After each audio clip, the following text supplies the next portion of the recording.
players in the world. I am the one to beat. I consider myself a big god. And every single person is on their feet. We are about to absolutely light it up. Every time there's a trophy on the line, I'm way better than everyone else. One of the best we have ever seen. Your FC Pro Open champion.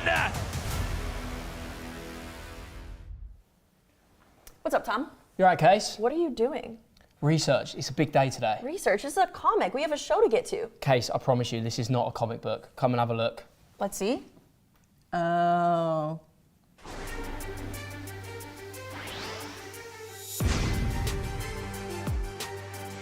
Anas is on fire. He leaves with 12 out of 15 points. Take a bow, my friend. That is a masterclass. And Alian says thank you very much. Damn, he's playing out of his mind right now. Is that a small glimpse of what is still yet to come? It goes from a hill to a mountain to climb. Simply unbelievable. More surprises, more shocks keep coming, and we're only just getting started.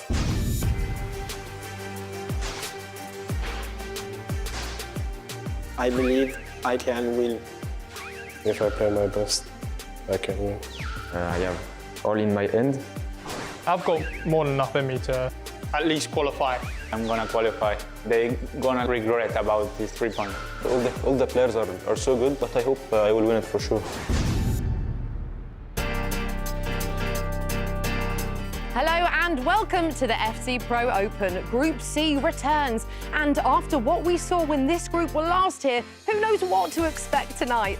Anas Badir tops the table as our 3 pre-qualified players all sit outside the top 3.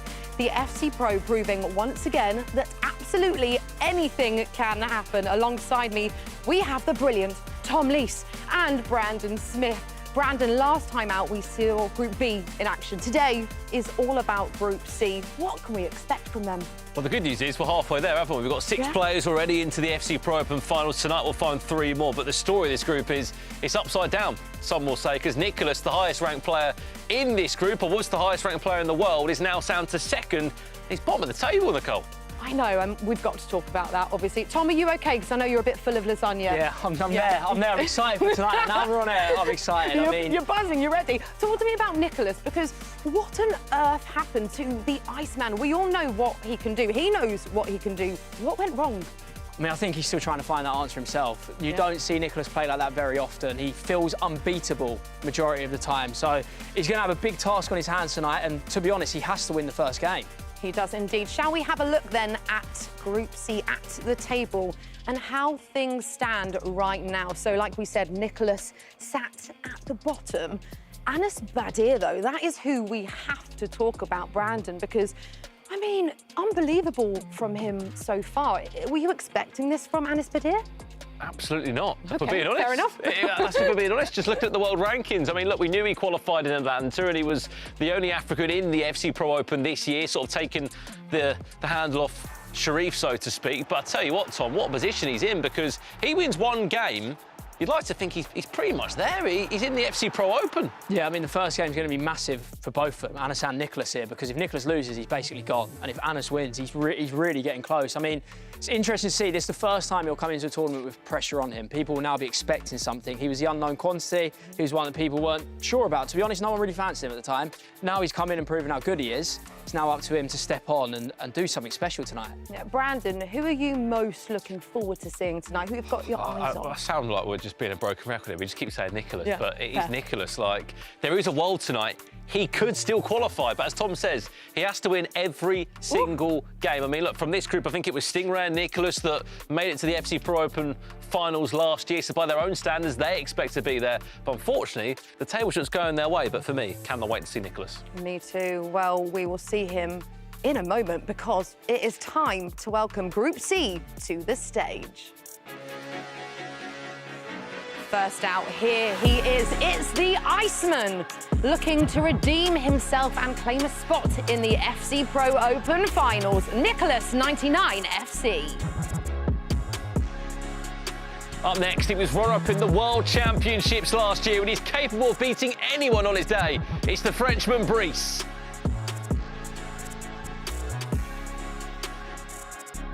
a group winner last year. Can he recover this time around? It's Gen City's Stingray Jr.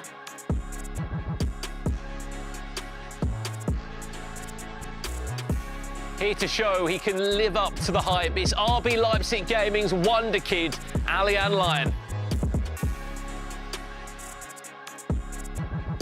He's got tons of experience and is one of the most respected players on the scene. Looking to make his first FC Pro Finals appearance is Danny Pitbull. And finally, do not underestimate this man. Top of the group for a reason. In his FC Pro Open debut, it's Anas Badar.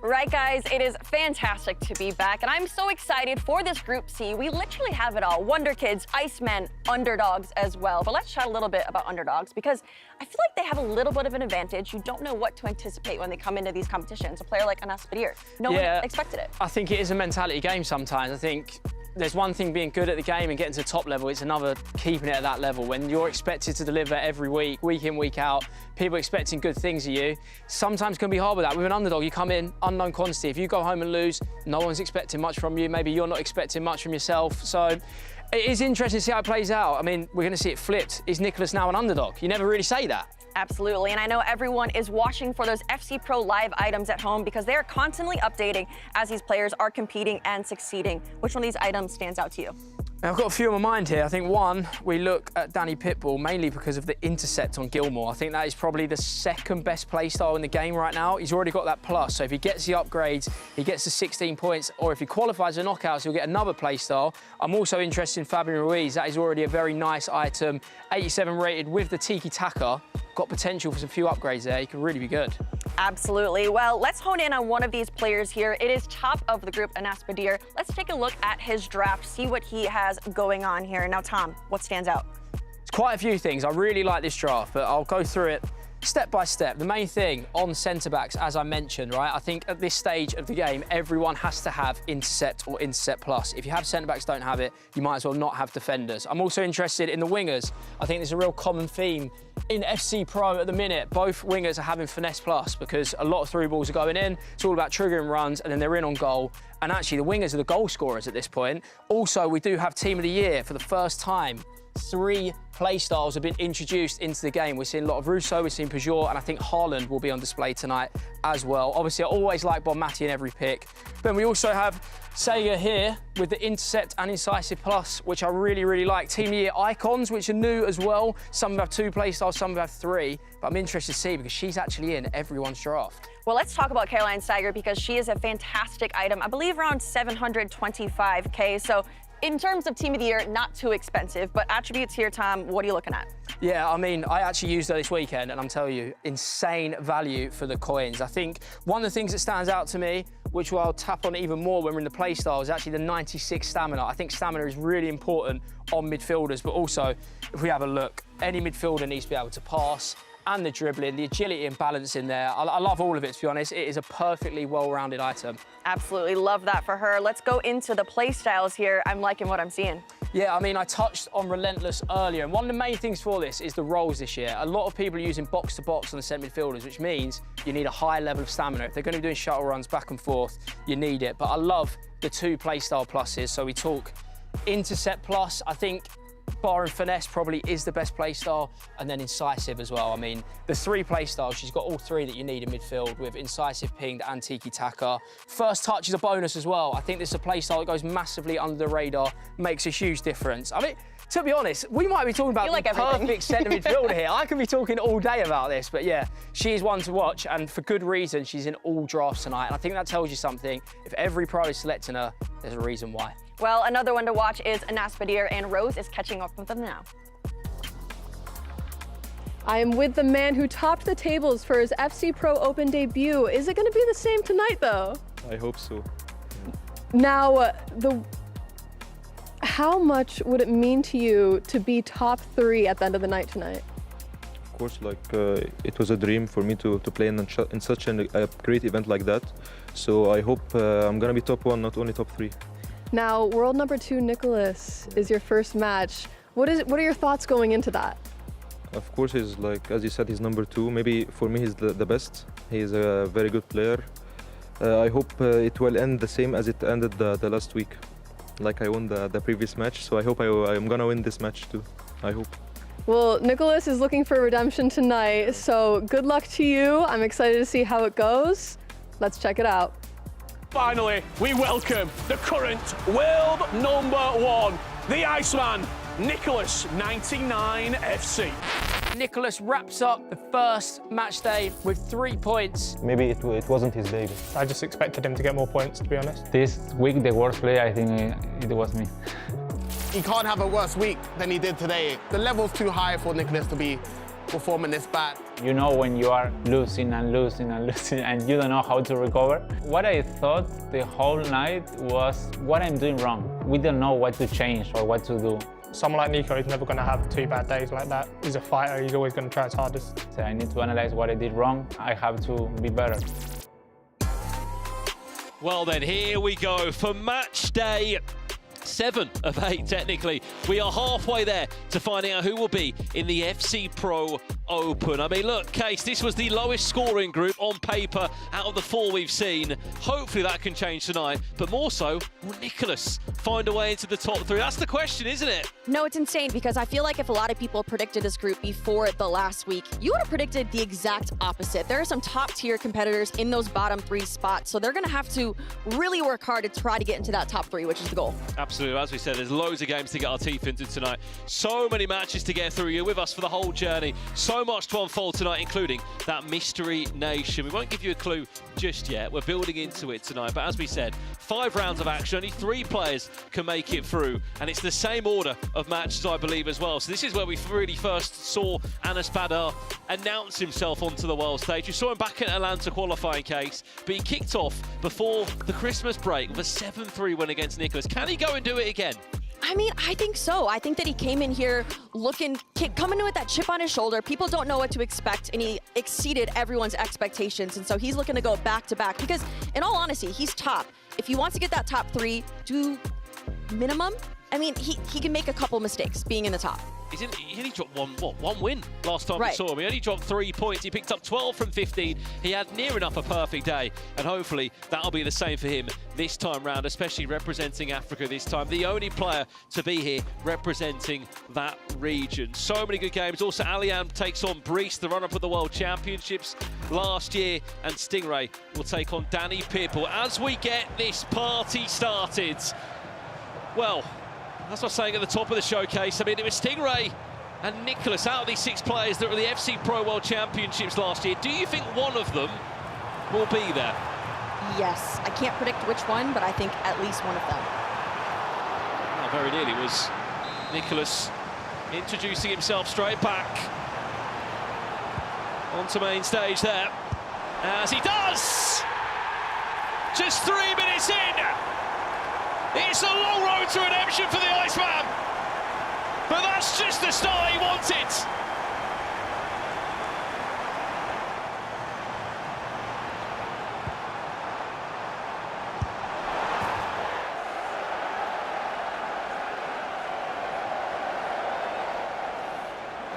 And it's not the only goal that's gone in that first round. There's been other goals taking place. Danny Pipple leading against Stingray. That's his team of the year item that is being used.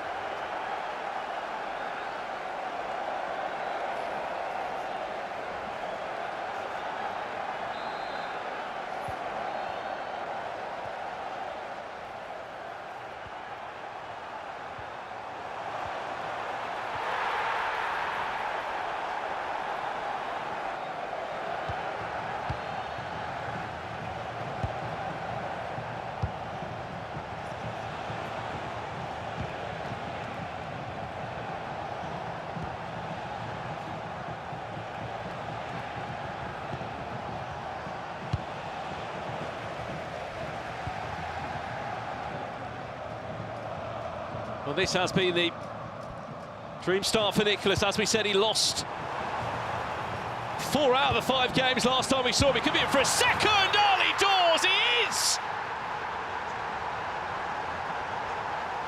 Finesses it into the top corner. Sophia Wilson makes it 2-0 for Nicholas.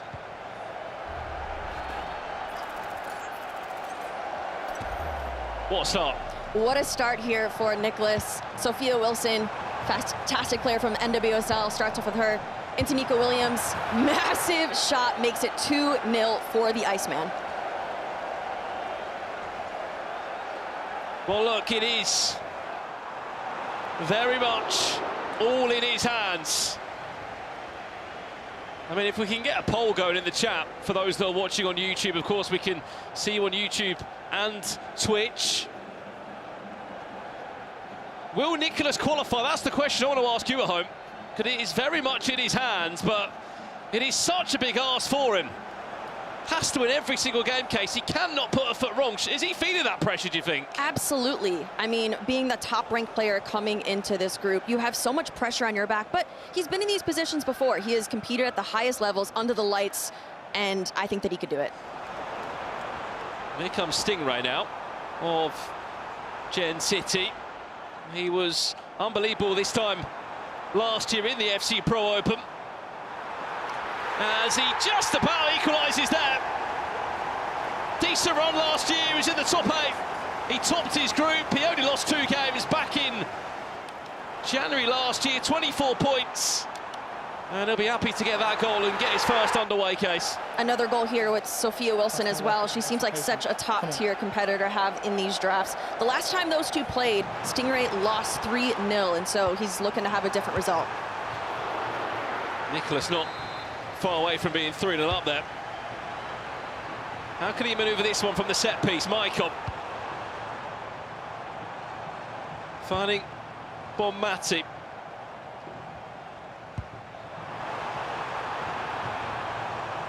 You're probably thinking, is that team of the year, Bonmati? They're not that lucky, are they, Case? No, it's only a 10 million budget, and so I'll be honest, it is a very, very difficult draft to try to put together, because these team of the years are expensive, so you lose a lot of those coins right in those team of the years. We didn't speak about the top of the show, but there is a 10 million coin draft requirement, which does mean also you've got to get a team of the year icon in their case and a team of the year player from those who are available. Of course, attackers and midfielders currently on the market and in packs. But of how expensive they are, I mean, you look across the list here, you're looking at Zlatan Ibrahimovic for 8 million. That's just not feasible. As Nicholas finds a third.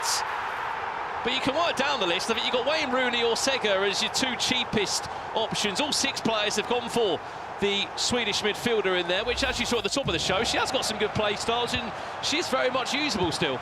Yeah, but again, she's still a pretty penny in order to add into that 10 million squad, and so it's a very difficult one because you also have 0 rare items, 0 common items, so you can't really fill the bench with lower rated items as well. You have to fill them with different unique rarity items, and so you kind of have to get creative with it. And on the other side of that, in terms of the attackers or midfielders for the team of the year players, I mean, the price of those, Case, they're through the roof. I mean, what, Pajor, 1.8 million coins of Barcelona, one of the 6 team of the year players this year. Alicia Russo, we know she's got some incredible in-game stats. She comes in as, I think, the cheapest out of the lot.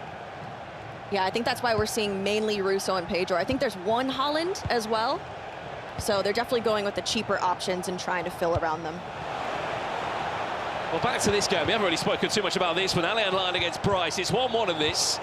You can see all the scores on your screen there. If you're unfamiliar with how the process will go today, it's the top 3 players that will go through to the FC Pro Open, which you can be part of, by the way. And you might want to listen out of why you want to get a ticket on the 26th of January. We'll explain more as the show unfolds. But for a select group of people that do come here to London, they could pick up their own in-game item as Allianz line is just offside. Bryce would have been 2-1 down on that occasion there. But what's more important, Case, is the tiebreaker scenario. And it's not a straight-up goal difference first, is it? It's goals scored. Absolutely. It really does change the entire competition, and so you want to score as many goals as possible. If you're looking at a player like Nico, he's only on 17 goals sitting in that bottom spot. So he's thinking, I need to score as much as humanly possible. And so it definitely changes the competition in terms of how you feel about each game. For those that are tuned in terms of the Mystery Nation case, can they get a clue as Alien Lion is offside? Because it's always the topic, isn't it, every Monday? What is the Mystery Nation? All right, I will give a clue. There is the color green in the flag, but that's all I'll give you. The colour green in the flag? That is one of the colors, yes. How many colours are there? Two. Two Yes. colours in the flag? Yes, one of them is green. Chat, YouTube, Twitch, tell us some countries with green in the flag. I mean, there's quite a few. Let's see how they guess these ones coming through. Nicholas, what a start he's had, by the way. 3-0 he leads against Anas Badar. Speaking of an icon, Senegal, the Mystery Nation. Could it be Italy? Not quite. It's not Senegal, it's not Italy. I think Morocco is the Mystery Nation. I mean, there's a lot of AFCON love, isn't there, in the Chalfont final yesterday. Anas getting a goal back. I have to remember last time these two played, it was 10 goals between the two. Anas winning that. 7 goals to 3, the Egyptian FC Pro player trying to do all he can to put not just Egypt and Africa on the map. That wasn't the only goal though, Case, was it? It was not. We have a goal here for Stingray, which puts him up 2-1. Again, that's his second goal with Sophia Wilson, who got a flashback recently. And so if you have not completed that item, very, very good. I completed it myself. We've already seen from Nicholas in the first 30 minutes, Case, how good Sophia Wilson is, especially with the finesse. Yes. No, she is top tier. She's a little bit expensive of an SBC, but honestly, very worth it.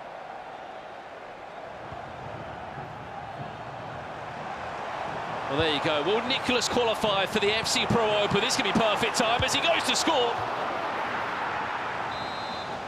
People got faith in the Iceman. 56% of you thinking that he will do enough to qualify. Finesse off the post. And just about clear by Anas.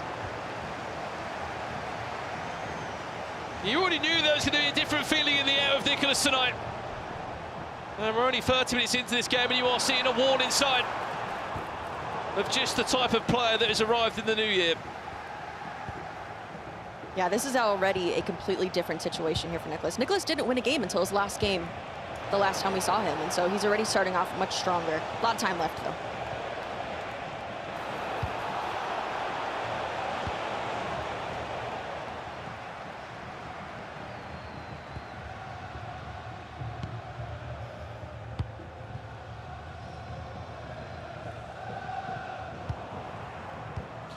Sheelan. Licia Russo, one of those Team of the Year picks. They're in the team. I mean, a question for you, chat. You've got 10 million coins, and you can get 1 Team of the Year icon and 1 Team of the Year attacker or midfielder in your team. Remember, you've also got to still fill 9 more places in the squad and get subs as well. Who will you be getting? Who will be your Team of the Year icon or Team of the Year player? Do give us your predictions in the chat. I mean, to be honest, as Nicholas is on for 4, and he's offside, I don't think we can really sit there, Case, and say maybe what you would have changed, because with the budget available, I mean, what, you could have been looking at the next cheapest option, which is probably Declan Rice. Yeah, there's not a lot of wiggle room. Yeah, that's a tough one. Let us know in the chat which one would you guys have chosen. I mean, someone in the chat saying Rice, but is that where you want to put a Team of the Year placement of just under 2 million coins? I'm not sure. In terms of the Team of the Year icons, I don't think you're going to be going for Zlatan, who's worth 8 million. There goes your budget. It's probably going to be Wayne Rooney or Sega, who is being the most popular pick here. Another goal to communicate on over here is Alien Lion leading 2 goals to 1. Can he do enough to qualify for the FC Pro Open finals? And that wasn't the only one, because Danny Pitbull has somehow recycled, manoeuvred his way. And one of those other Team of the Year players is Erling Haaland. That would be my choice. Erling Haaland would be directly on my team. He's not here tonight, is he, FG? But if he was, I'm sure we'll be hearing about it. Absolutely. How on earth did he pack it? Early Harder last week, I do not know. So undeserved.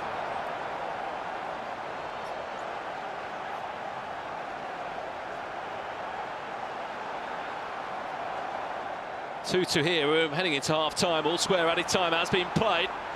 Or is it enough time for one more goal?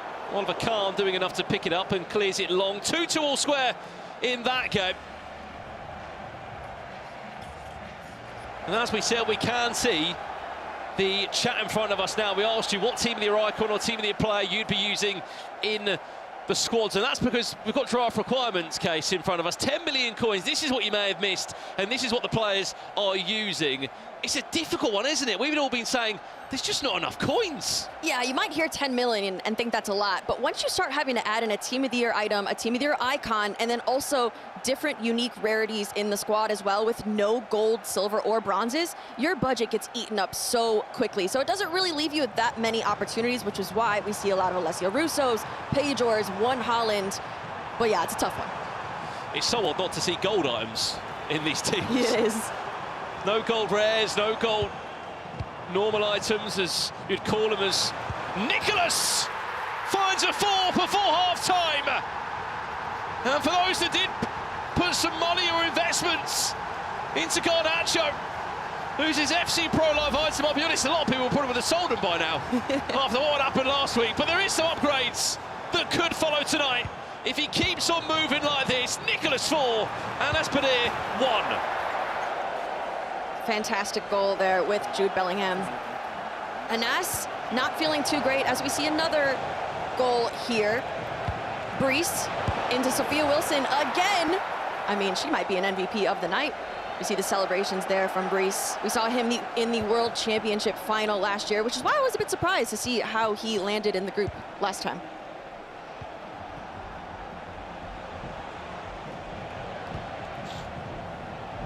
Remember, whoever finishes top of this table will go automatically to the World Championships, which is a money can't buy prize. The fact you can have a World Championship ticket booked by the 19th of January. It's insane. It is ridiculous, isn't it? No, you literally don't have to worry. You can play in your league, just have some fun. No, it's a great position to be in. Aside of E-Champions League, you are just playing for house money, aren't you, at that point? Pretty much. And Espadé, low driven 4-2. He's not out of this just yet.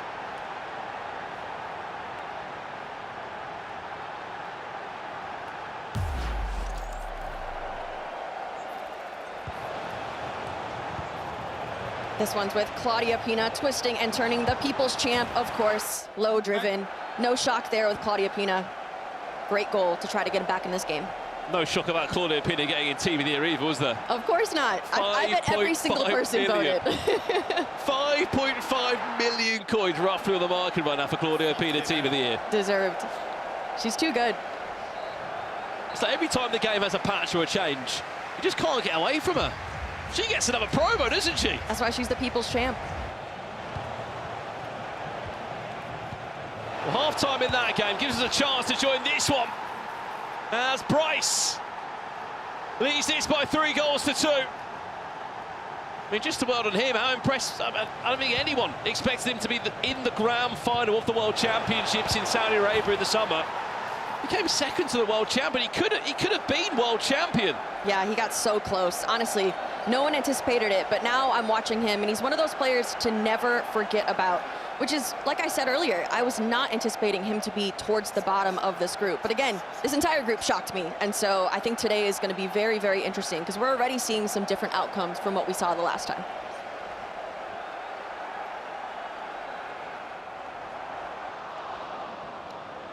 Oh, over to this one now. 3-2, Danny Pitbull does leads. Again, if you're coming off the back of how the table looked coming into tonight, Danny Pitbull did pick up 10 points. Last time this group played was on the 1st of December.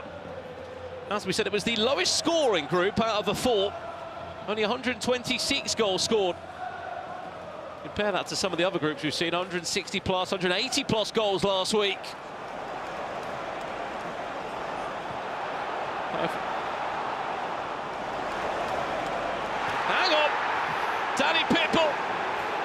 Zero reaction.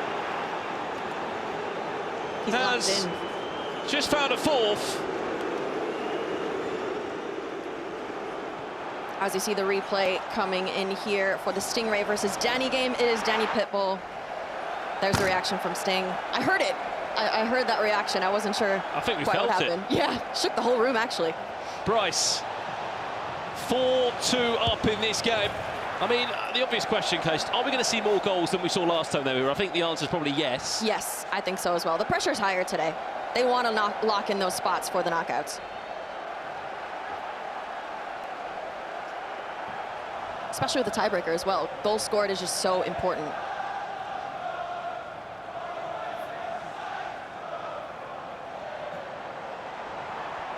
Here's a chance for Stingray, can save Oliver Kahn.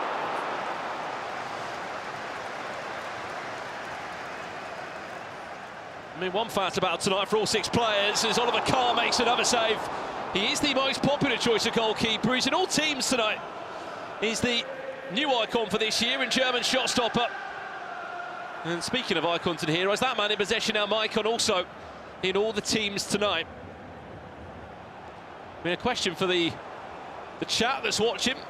What FC Pro Love item have you invested in? Because keep in mind that based on performance tonight, as Danny Pitbull finds a 5th, there could be some huge upgrades. Of course, 16 points gets you a +1 on your overall, but if you qualify for the knockouts, Case, you get a playstyle upgrade, don't you? And the player can choose it. Absolutely. No, qualifying for knockouts has a massive increase on those items, and so we'll see if people made some good investments. But I have to mention, Danny Pitbull is looking in a very good position, because we have to remind everyone that #1 spot in the group is a world championship spot. So as it lands right now, Danny Pitbull is sitting in that opportunity. He would be going top of the table, wouldn't he? 13 points to Anas Padar's 12. I mean, back to this one now. He has got another goal back against Nicholas. There was a 3-goal gap at one point in this game. That's not the case anymore. A lot of time left as well.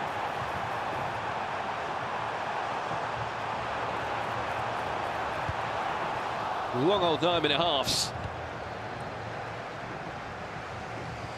Well, get in the chat, let us know those FC Pro Love items that you've invested in or you're backing. I'm seeing a little bit of Garnacho love in the chat. He's desperate for an upgrade, Garnacho, because Nicholas has only got 3 points. Of course, remember those upgrades come with 3 points, 10 points, 16 points in qualifying for the knockouts, and past that, if you make the top 4 or become champion,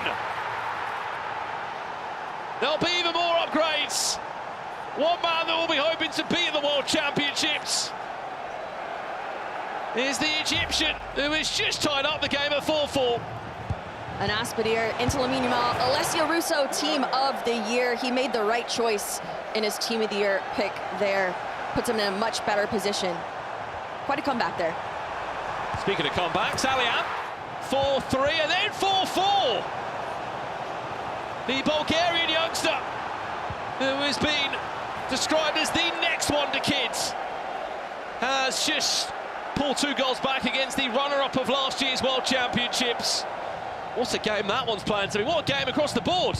You mentioned it, Brandon. You said, will there be more goals today? I believe that answer is yes. We're already on our first round, what?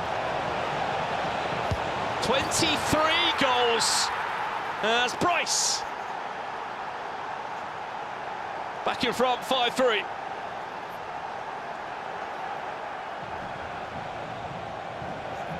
And it all came from this.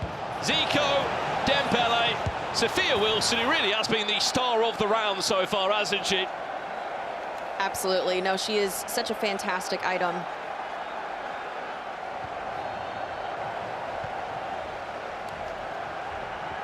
Another replay coming in here. Danny Pitbull looking to increase that lead over Stingray. Lamine Yamal. Haaland knocks it down. That's giving me flashbacks to a couple years ago. Haaland knocking down the ball, creating up opportunities. Happy to see it back. Was that the time of the just having those tall players with the lengthy meta? Well, there you go. The FC Pro Live item love is live, but if Nicholas doesn't win, Garnacho is not going to be heading towards any upgrades.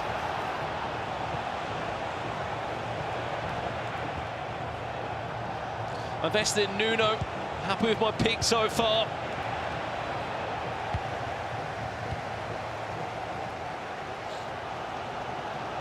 Dennis getting involved with the conversation as well. Jelte in the chat, good to see him. Getting some love for the Dutch players. Xerxes and Gini Wijnaldum. Again, keep getting involved in the conversation. All things team of the year tonight, as that is with our draft requirements. Bellingham, Nicholas, Wilson! And into a pause we go. You'd be thinking he should have done a bit better there. Yeah, I mean, he shot it pretty much facing the opposite direction there, so it's not a surprise that it was saved. But we do have a replay coming in here. How does... Eventually it goes in. Third time's a charm. That's a tough one, though. That's a tough one to concede. Well, over here as well, Danny Pitbull looks to be running away with things, but there are still a big 15 minutes left.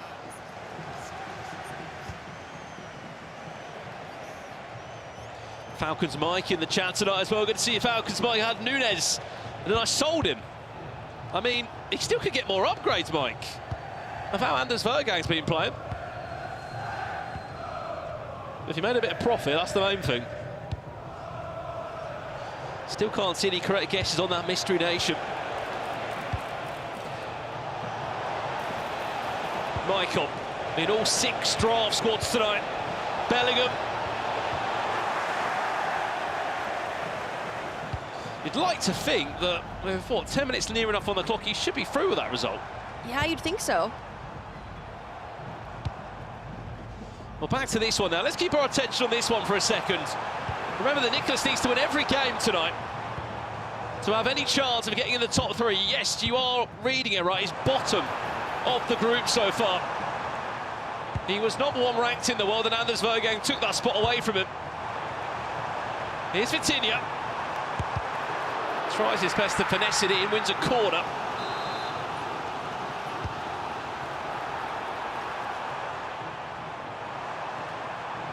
Zanetti.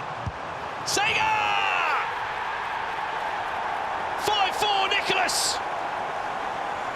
Is that enough to get him his first win of the night? It's a must-win for Nicholas here. Starts off with Zanetti. Into icon Caroline Seeger. We looked at her item earlier. Fantastic center mid. She pretty much has everything that you could possibly need. But honestly, it seemed like Nicholas was knocking on the door, hunting for that goal, and he got it. Now he just has to hold out because he has to win the rest of his games being on the bottom. It is all in his hands, but one step at a time is all he'll be thinking tonight. Still such a long time left, though, isn't there?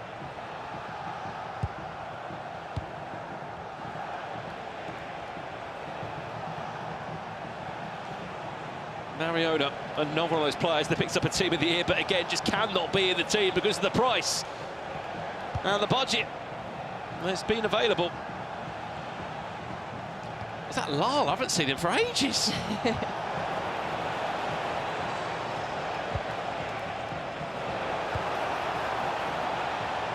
Alicia Russo. Sheelan! Great save from Oliver Kahn.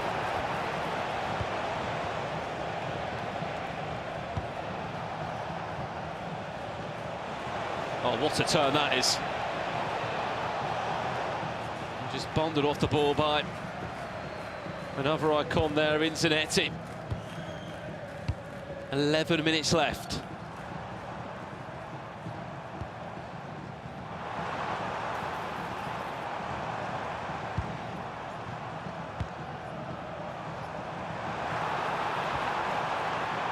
Sega recycles that one. Wow, she's onside. And it's a 2-goal gap.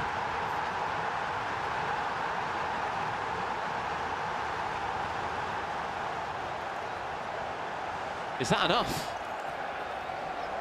There's not much time left, but here we have center back pulled, has all the way positioned to go all the way to the goal. Caroline Steiger again has the opportunity. On the other side, we have a replay coming in here. It is Brees somehow gets the ball back with Sophia Wilson, and he's able to put one back. How is that game not done yet, by the way? There's 11 goals in it. Brees is back in front. And I think this might be our first full time of the night. It's Danny Pitbull who is going up to top of the table as it stands. What a goal that is, by the way, from Stingray, dancing around the box. I just don't know if it's too much of an arse, though, with the time left on the game. Yeah, that one might be a hard one. We see the goal here. Fantastic twisting, turning Lamine Yamal across the goal. But yeah, like you said, it is 7-5, 87th minute. Might not be enough time there.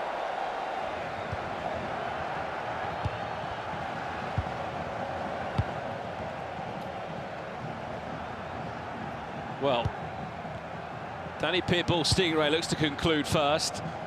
Then shortly following it will be this one.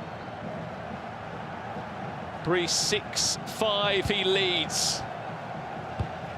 Looking to be the second French player at the FC Pro Open finals, joining Yaskow.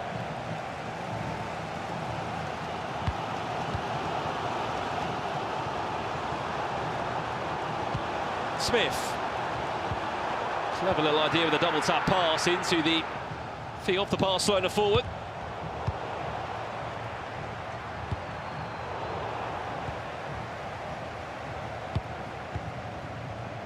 It's up to Brees now to hold on to this one. So this is how the table will look in this scenario. Danny Pitbull is winning against Stingray. Anas has lost. If he can hold on, Nicholas, that is, for the next few minutes. Brees is in a winning position. He looks like he could be 1 minute away and less. Keep an eye on bottom of your screen, by the way. Anas has just pulled a goal back against Nicholas. That's only 6-5 now. This could also be 6-6. What a save, Oliver Kahn. He was flying across his goal. How did he get there? I thought that was going in. 5 minutes of added time, by the way. That is a lot. 5 minutes in 9-minute halves. And that's the worst place to give a free kick away as well. Big opportunity, though. What's a terrible place to give away a free kick? We'll give you the lowdown if that went in or not when we can. This one has only got 6 minutes left. Nicholas.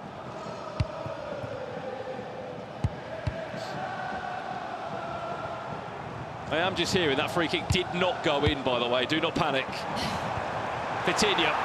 Chance for Nicholas. Oh, Sophia Wilson off target. How have you not scored? Great pass, though, into Sophia Wilson there. He's given Anas another chance to take the points away from him.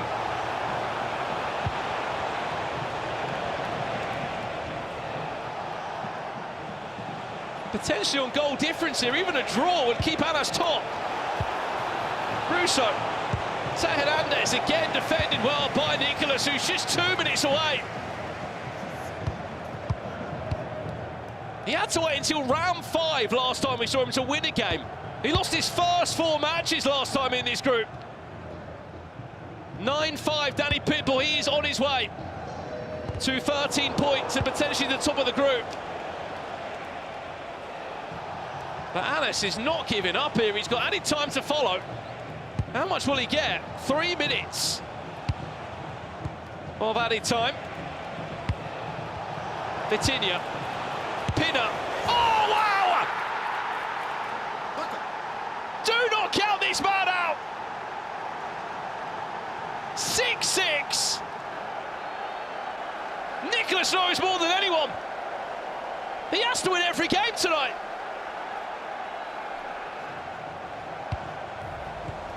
Anas Badir, top of the group for a reason.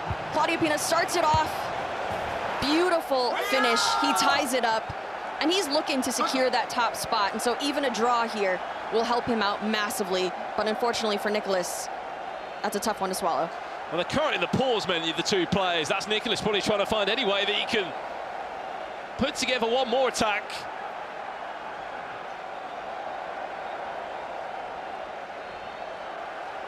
Huge for Anas, you could just see behind us. It's a full-time result by the looks of it. Brees beating Alian by just a goal. Full-time as well, Danny Pitbull beating Stingray.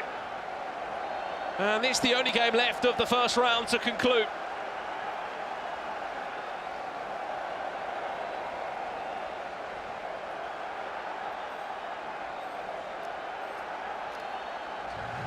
The question is there enough time? He will get the ball and he will kick off.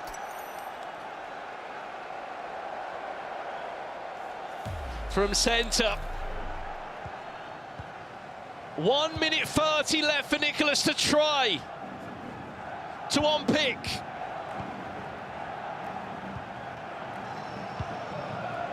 The man who's top of the table right now, the second lowest ranked player in the world in this table.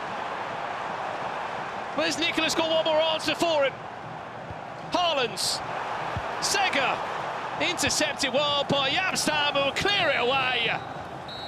And that result there might just keep Anas at our top of the table, but only on goal difference. But that's only the start of what is to come tonight, because up next it is Alian Lyon versus Nicholas in round 2 here in Group C.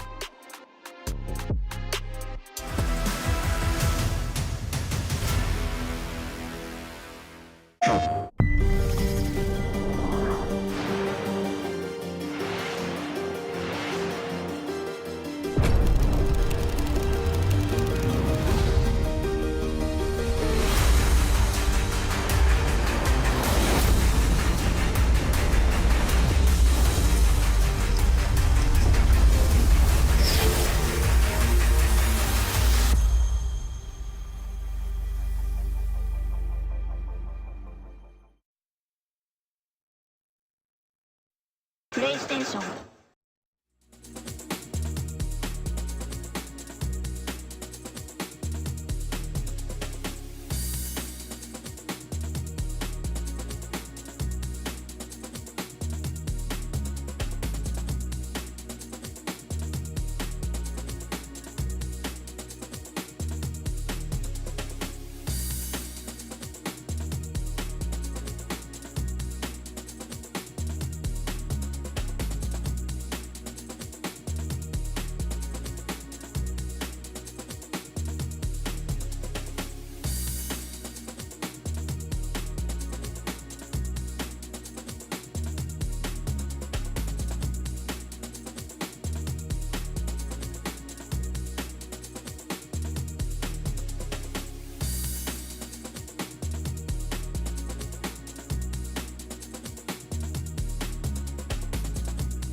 Join in on the action of the FC Pro Open broadcast at Twitch or YouTube/EA Sports FC Pro to earn your viewership rewards. Watch Matchday 7 for at least 15 minutes and earn a Garnacho on loan. Watch 60 minutes and get 84 plus times 5. Well, what an unbelievable round of games we just witnessed. I don't know about you guys. I feel like I've not had enough time between the games finishing and now to probably process what happened. Rose, how good was that? There were so many goals. Yeah. So many. It was insane. And a lot of back and forth, which I think is what kept me like sitting there watching so excited because you did not know who was going to end out on top. Yeah, Brandon, we have the match stats behind us for that feature game. Nicholas and Anas Badir. What a game that was. I mean, should we talk about it straight away? I know we'll see some highlights in a moment. But Nicholas, look, we said at the top of the show, he needs to come out and get a win straight away after what happened last time out, where he was bottom of the group, which surprised everyone. It was so important that he came out and put in a good performance, and it looked like it was gonna happen. It started off well. It did. I mean, look, you had two examples in that game. You had 3 goal leads in it. I mean, yes, he did bring it back but late into the tie. But there, look, 6-4 up with 10 minutes on the clock. You think he's got enough, he's done enough, he's going to be winning the game. But I'll be honest, Nicole, I mean, he knew more than anyone. He had to win every single game tonight. Is that the end of the chance of getting a top 3? I don't want to say it, but... But you're saying it. I'm saying it. He's saying it. I mean, I don't know what happened there. Or is it that we're just not giving Anas Badir enough credit? I mean, Rose, you spoke to him earlier on today, and he seemed like he was feeling really confident, I think that's the thing, though, is that you have to go in with that confidence. And I think when we first started out in the game, you saw the confidence on both sides, but it started to get a bit shaky for Nicholas there in the middle. Once Anas came back, it just started to fall apart a little bit, in my opinion. Yeah, and you'd think that Anas coming back in that game will give him that confidence and momentum heading into the next round of games, Brandon. What about Nicholas? For Nicholas, I mean, look, the bad thing, I guess the great thing about the FC Pro Open is you get about 2-3 minutes per round and you're straight back into it. For Anas, I think even that result just near enough keeps him top of the table. Yeah. I think maybe just on goal difference ahead of Danny Pitbull. So for him to come through Nicholas, probably one of the hardest games in the group, and still be top, says a lot about how good he is. Well, on Danny Pitbull, a really, really impressive performance from him. I mean, we could see and hear Stingray's frustrations in the studio, couldn't we, Brandon? I think the desk felt it as well. Rumbling through the studio. But look, what a game that is. Danny Pitbull, huge result for him as well. It just kicks him on tonight to really push towards that top 3, where, look, on goal difference, he's just off top spot at the moment, so he's in a great position. Stingray will be disappointed. I still think he could do enough to get into the top 3, though. I mean, we know what Stingray is capable of doing, but how much does that really throw you off when you're beaten quite badly, Rose? It's not a great start, it isn't, and I think the thing that I noticed while watching Danny Pitbull is that he was cold. The whole time he was playing, straight face, no emotion. Every single goal was, I know that I'm going to win this, and that just sets you apart. But Brandon, do you think that Stingray can still get something from tonight? I'll be shocked if both Nicholas and Stingray don't get, I mean, one of them has to get through to the FC Pro Open finals. They were both there at the finals last year. So I think that, I mean, realistically right now, it's probably going to be Stingray between the 2 players. And look, there's still 4 more games. There's still 12 more points up for grabs. Yeah, and what about match 3 then? I mean, Bryce, another player that really needed to come out and have a good start here tonight. And I mean, he'll be happy with that. Not the most comfortable scoreline, to be fair, but he got the win, and that's exactly what Bryce needed, Rose. Yeah, I think that this game was just, it was so back and forth, and I don't know. If I was in their position, on both sides, I would be terrified. I really, truly don't know which one is going to come out on top for this, too.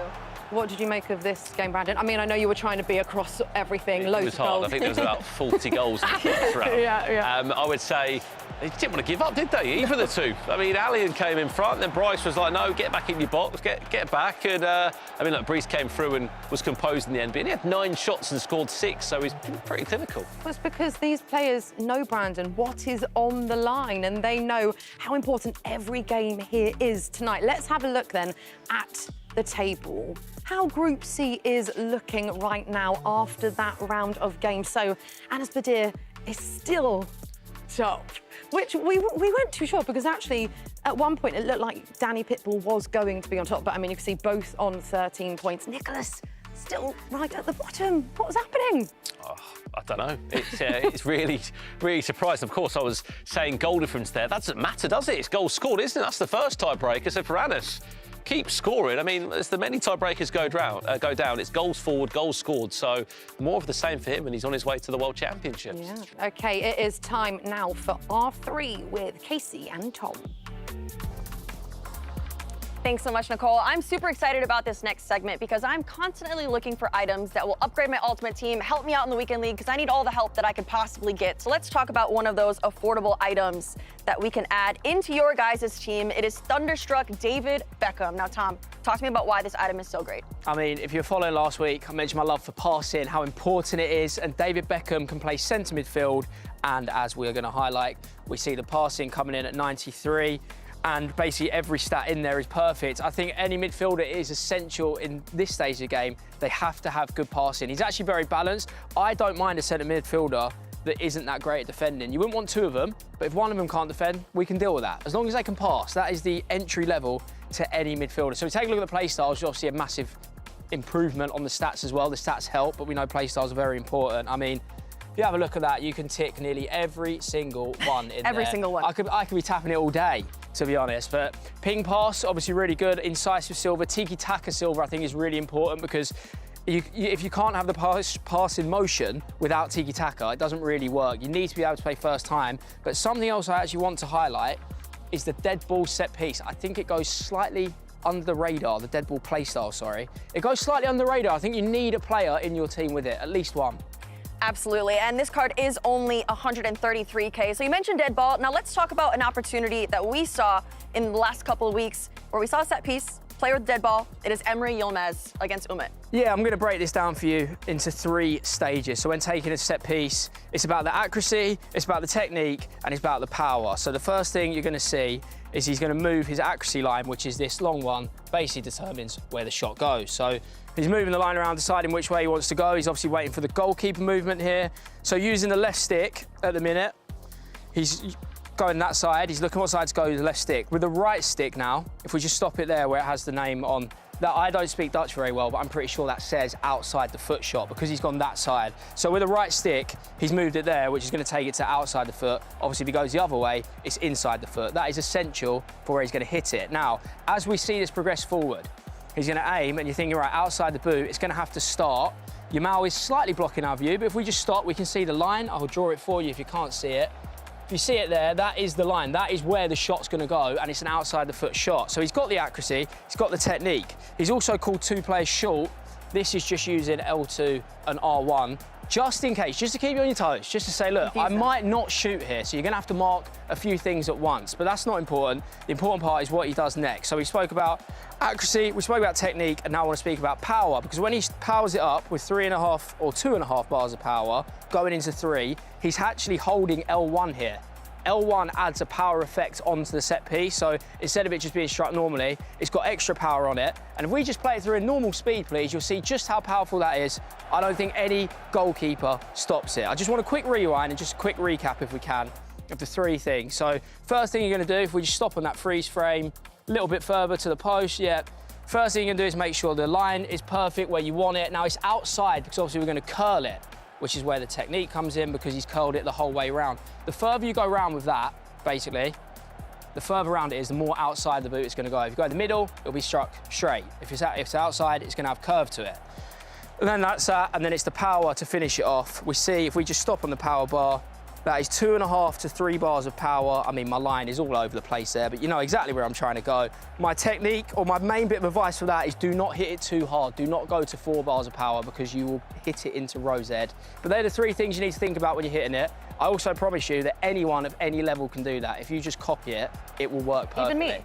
Even you, even Brandon, even FG, and even Shori.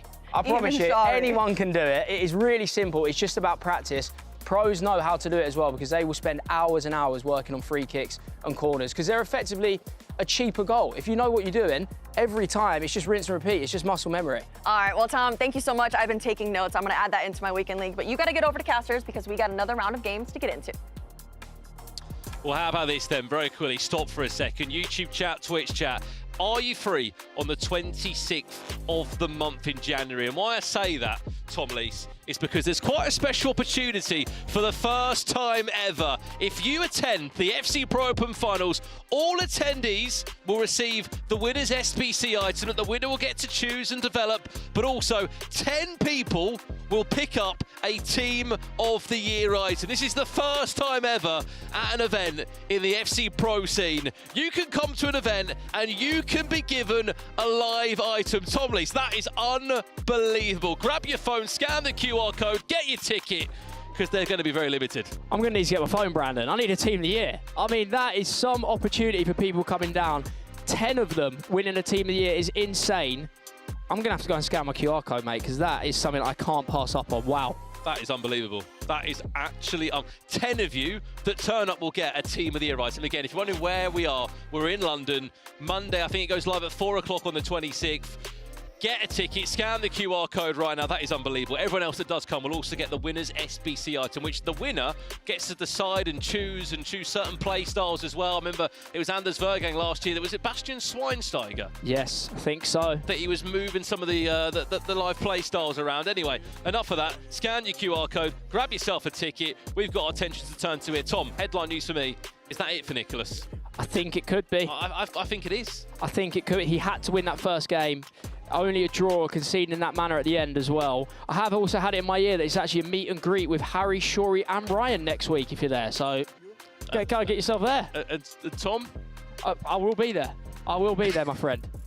That's the table as it stands right now. That is how we're looking. Again, we said that if Nicholas won that game, he'd be on 6 points now. Anas would only be on 12. Danny would be top of the table. That didn't go that way. And even if he picks up 12 points now, yes, he can be on 16, Tom, but he's got to look at the rest of the table and what can happen in the ifs and buts. I mean, he's at the mercy of everyone else now. He's going to have to result watch. You don't ever want to be in a situation in the group where you're result watching. Every time you have a half-time break, every time there's a pause, you're looking around, speaking to your coach, oh, what's the scores? Do I need to do something? It's not a great place to be in. You want to be able just to focus on your own game, but Nicholas does not have that luxury anymore. First thing for him, though, he's going to have to look after his own business and make sure he gets 12 out of 12. Given his form, looks nigh on impossible. I'll tell you what story this would be for not just Anas, but for Egypt and Africa, that another player has made their way into the FC Pro Open ecosystem and developed an unbelievable storyline. He could be in the finals. He'll guarantee himself some huge money. Musiala is offside. But these are the scores last time a lot of these played. So Stingray against Anas, that was Stingray that won the game. Stingray's the only player, by the way, that has beaten this Egyptian player. Everyone else has lost against him. It's interesting with Sting. Slow start both weeks against Danny Pitbull. He then come out and beat Anas. Is he going to do that again? Is this where his group starts again? Because Sting really did struggle in the first game against Danny in the first round. Obviously lost again tonight, but he could turn it round. A win against Anas would turn this group upside down. It's a lot to play for here, Brandon. Absolutely, not only that game. Again, there is the QR code, left bottom corner of your screen. A lot of you over the moon about the news that you can pick up an item if you attend to the finals. Scan the QR code, grab your ticket for the 26th of January. As we said, Nicholas against Alian Lyon is another game where these two last played. It was a 4-3 win for Alian. He had such a good start in that last game, Tom. He had a 3-goal lead in moments, but as you know more than anyone, in these long 9-minute halves, you can have a 3 or 4 goal lead. And it doesn't really mean anything, does it? It just isn't enough. I think maybe once you get to the 5-goal territory, you'll start thinking that, yeah, I'm safe, but at 3 or 4, I mean, you're not really safe until maybe the 80th minute. Great creative run, though. Here's Nicholas, and again, Sophia Wilson with the trusty finesse playstyle plus. I mean, we were speaking earlier, Tom, how good that playstyle plus is, the finesse, why it's so key and crucial, and I mean, look no further than what we just seen there. Yeah, I mean, I've got the finesse shot plus as the best playstyle in the game right now. I also really want to highlight that creative run from Nicholas. That is magic. Just slightly altered the run of Wilson there, as we see Wilson also put Sting 1-0 up against Anas. Maybe we're seeing a rinse and repeat of game week 1 here. But wow, with Nicholas, that was really, really clever. It's a subtle move, that creative run, but he's really, really smart, created the space and got him in. There is goals flying in everywhere. There really is. There's another goal that's gone over in that game. Danny Pitbull leading against Bryce. Something to look out for there, Danny Pitbull. I've noticed it early, Brandon. His use of Erling Haaland. Playing at left midfield, he's either triggering a run or he's crossing it every time. I'm starting to get small flashbacks to FC24 here. Danny Pitbull and Haaland could be a duo to look out for. Are we going to start getting Ruud Gullit back at right back, or? I mean, we're going to have to find a way to combat it if it's going that way. I think Danny is the only one, though. A lot of them are going for the female team of the year items, a bit smaller, a bit more nimble, and actually playing up front. Whereas Danny's gone to a left midfield. See Jude Bellingham. Oh, Nicholas! It's not a bad finish, is it? Don't mind that. How's he squeezed that one in? Thought it was going wide. With Nicholas, it's all about the intricate movements, just the small little details in his game. Look at that. That is some finish. That's deliberate as well. He knows what he's doing there. Well, look, he started the game well before, but it didn't mean much. Can it be different this time round? Here is Haaland again. It's Haaland again. Danny's going to keep doing that. Brees is going to have to find an answer, because if he's not going on the floor to Haaland, he'll be going in the air. And the man is nearly unstoppable. Well, Danny Pitbull loaded in his draft, Tom, in that formation there. I mean, you don't think he's going to play that as well, or do you? Oh, no, it's mind games, because Haaland is not playing left striker. I'm pretty sure he's left midfield. Some players do the mind games on the draft. Some people say, look, this is what I'm going with, and I'm playing it my way. I think, is that Real Madrid that do that? They normally announce their team early, and they just don't really care. They just let the media know. Some players go for that route. They just leave it all out there. Some try and play mind games, but I think with how clever people are in this space, obviously coaches, they watch games. They know you're not playing a 4-3-1-2, Danny. They know what you're up to. I'll tell you what, Tom, look at the goals scored on the table on the left-hand side. It's never been that tight.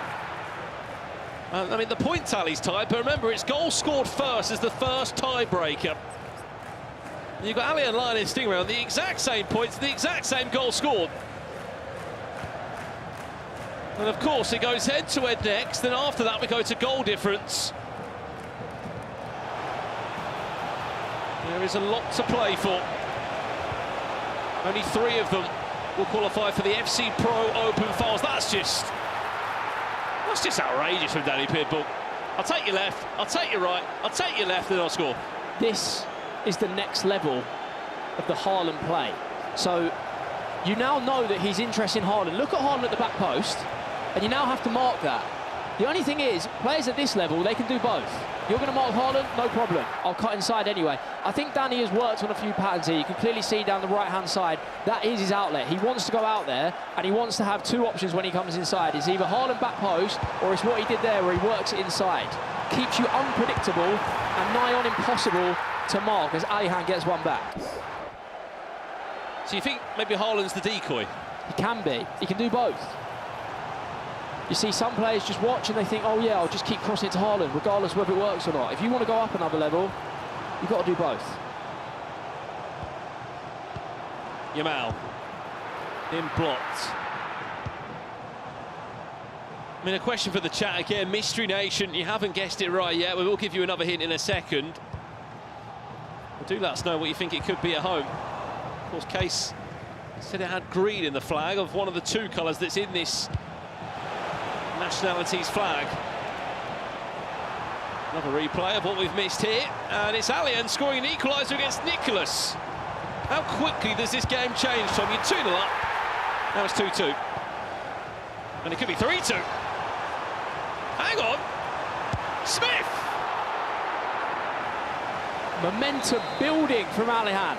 He was 2-0 down, and Nicholas has got the same story as the first game. He goes up early, and he's being pegged back. 2 or 3 goals just isn't enough at this level. You're going to need more. Tarp.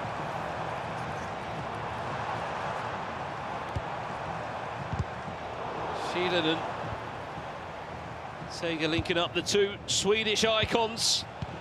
On the opposite side for Nicholas now, trying to get this attack moving.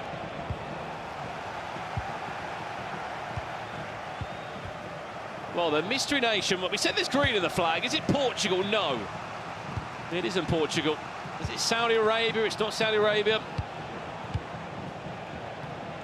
South Africa. Tom, do you want to give us a hint? I mean, I've got a hint in my mind, if not. Any hint? I mean, last week I said this nation has some good FC players. This week I'm going to say this nation has some decent Premier League footballers. I can caveat off the back of that. There's a few small select that come in the Premier League and they make a name for themselves. Correct me if I'm wrong, Tom. I think this nation has got 2 heroes in the game. There's no icons from this nation, but there's 2 heroes from this nation in the game, and they both did play in the Premier League. See the vision, Brandon. His sting shows us just how good he is mechanically. That is a cricketer into a shot. So he's performed the cricketer. Before he'd even finish it, he's hit the finesse. It just opens up that angle perfectly. As we see another goal in this one. That's one back for Brees. That's a penalty that Danny's given away. 2-2, Alian versus Nicholas. Kind of feels like the old guard versus the new up-and-coming talent. Yeah, I mean, it's a big day for Alihan. He was marked as someone that could rival Anders. I know Anders didn't take too well to that when he heard about it, but, you know, similar links coming through online, being really good at a really young age, but hasn't had the breakthrough that people are waiting on, or, you know, maybe he has, but not at the level. I think when you're compared to Anders, it's a tight situation to be in, to be honest, because if you don't win one of the biggest ones, you're not there. And Schelling puts Alian 3-2 up. I was just saying, it's a big day for him to go out there and prove himself. This is a good start. Well, it was only last year where he announced himself onto the FC Pro Open ecosystem. And to be honest, he was just far too young. Years before that, he had an E-Champions League outing. And he very much could have an FC Pro Finals outing if he can get it all right today. He was 2-0 down against Nicholas. And now he finds himself 3-2 up. Someone else who finds themselves 3-1 up. Or is it 2-2? It is 3-1 by the looks of it. Back to Wilson. Danny Pearple on the volley. Thank you very much. I think when the game is very transition-based and very counter-attack based, you can't lose the ball there. There's an area of the pitch you cannot lose the ball in, and Brees and his coach will be speaking about that. That is the no-go zone. It's giving him a freebie. It's not a mountain to climb yet, though. There's a lot of time left for Brees, and we are kind of waiting for the moment he catches fire. I feel like everyone knows what he's capable of. We're just waiting for that moment to arrive, because we all feel it. We all see Brees. We saw what Brees did at the World Championship. You know, if he gets going, it's going to happen. It's not happened yet, though.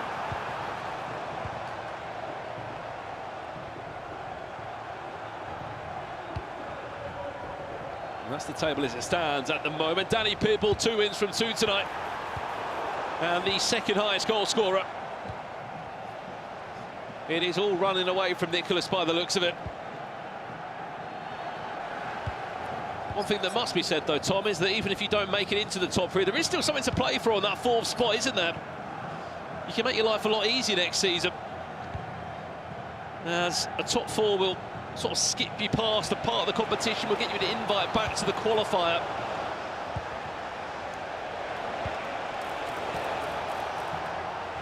I mean, you've played many online qualifiers in your time, Tom. It can be a grueling process and quite a long one. I mean, as a man that lost the last game of the online qualifier to Yaskow. I didn't mean to bring it up. To Yaskow, I know just how important that game is, because, yeah, I mean, I was so close.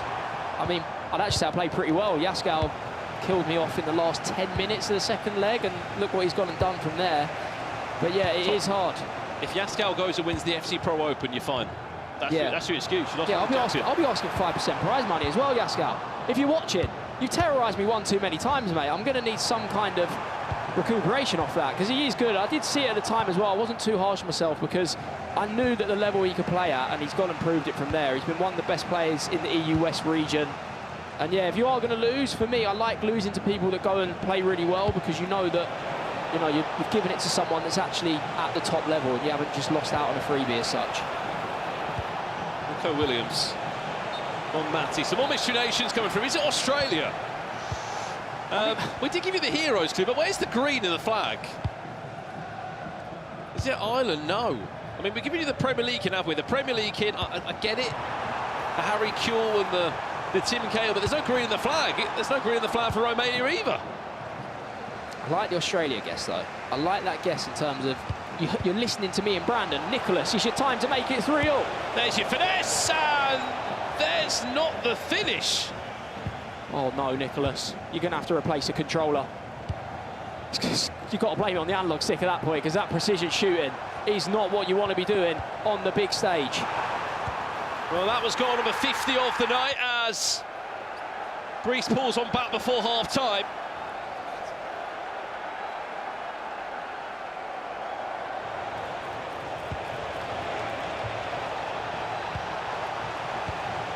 I mean, a question for you, Tom. There's two players that are not Team of the Year players that have been chosen in every squad. I mean, question, Oliver Kahn, he seems to be the goalkeeper of choice. Alongside Maicon, they're in every single player's squad.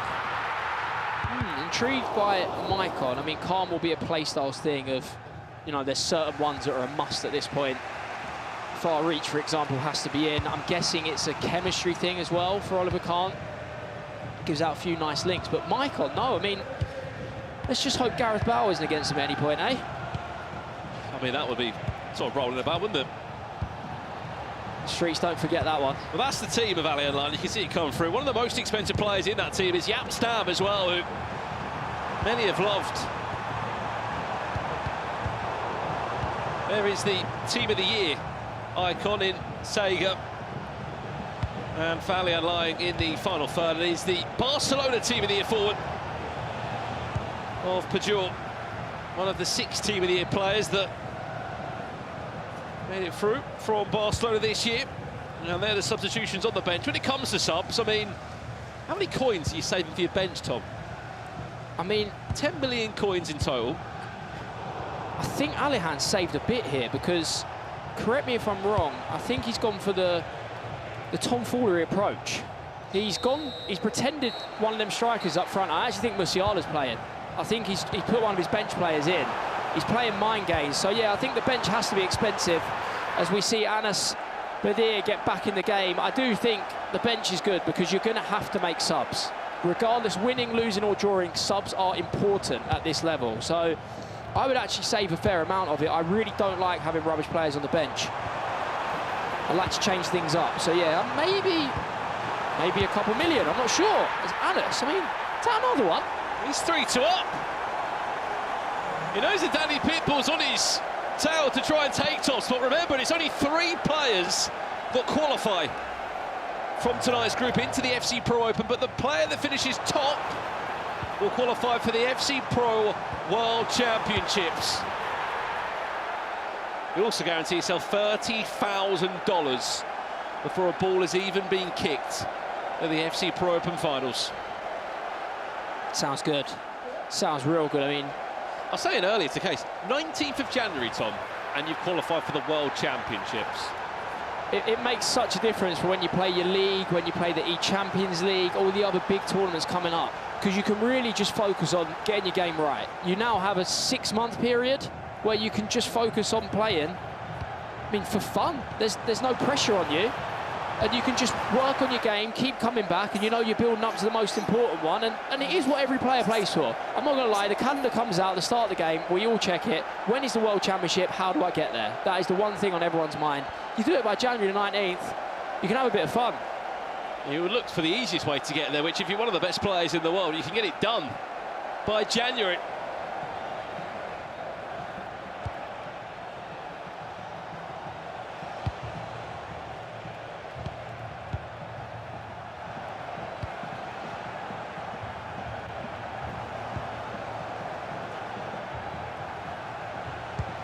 Bonmati to find a way through. I do find it funny with a younger generation of players. I mean, as a self-confessed unk, I can say that now. They don't actually play as crazy and twisted as you might think they would. You'd think, oh, younger heads coming through, you know, they're going to be doing 100 things on the controller. If we see Nicholas get back in the game to make it 3 apiece, you think they're doing everything. What I notice is they're actually just the master of the basics, like Alihan, like Anders. They just do the right thing every time. Even if it's just effective ball roll passes, there's not too many skill moves, there's not too many player locks. They just master the basics. I'm taking notes.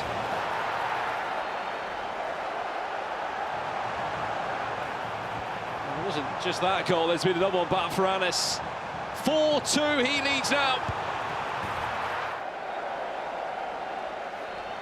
It's what we said, the finesse plus the most important play style on all of your forwards. I think wingers are scoring more goals than ever right now, and we see that with Schelling. Yeah. Simply, it's essential. There's certain positions and certain players that have to have the certain play styles. The finesse shot is so key up front. Intercept, ping pass, incisive pass, tiki-taka in midfield, intercept in defence. Certain things. We'll have to maybe build a dream team next week. I'll do a team for you in just play styles one day, Brandon. Not even the players, I'll just tell you what play styles they need. I mean, you've probably used more players than most. Oh, yeah. And that's probably not because you wanted to. You've just been forced into multiple weekend league situations. As Nicholas can't quite believe what's going on in this game. It's a shake of the head. He's 4-3 up. I mean, a question I asked the chat as well. I mean, 10 million coins is the budget for tonight. You must use a team of the year icon. You must use a team of the year player. Who would be your two selections of choice if you couldn't use the likes of Sega? Would you go for Rooney just because he's the second cheapest on the list? I mean, you kind of have to, really. Otherwise, you're spending 3 million coins for Jarzinho. That's the thing. The deep-rooted love of my life, Lilian Thuram, might just be one too many coins. And something tells me, Tom, you're not going to be choosing Declan Rice.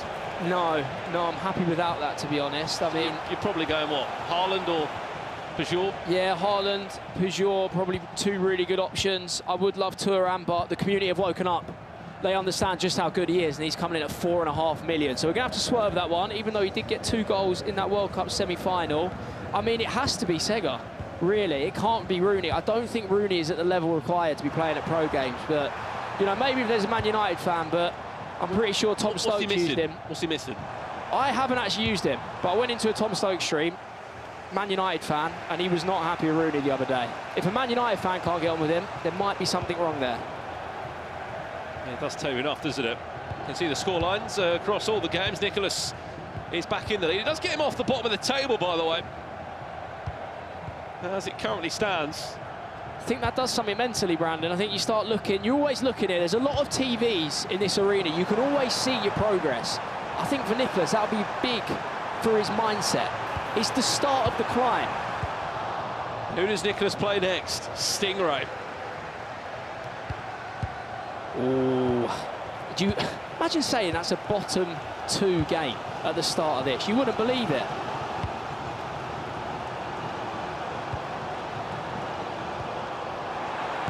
Hang on. It's not going to be that easy yet, though, is it?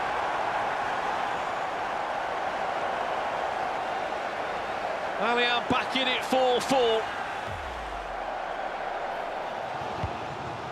It's what we're talking about, Brandon. The basics, just a few triggers. One little double tap of the triangle and he's in. It's just triggering runs.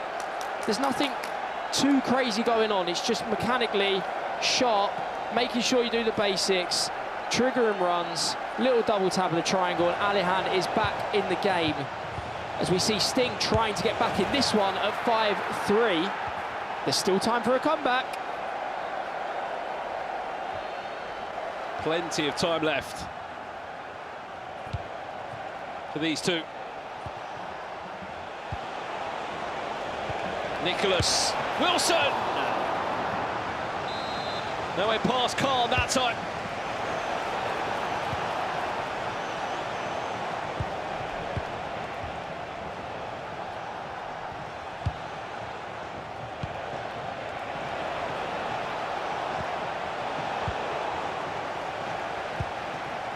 Strange one in this one. It feels like there's a lot to play for still. 63rd minute.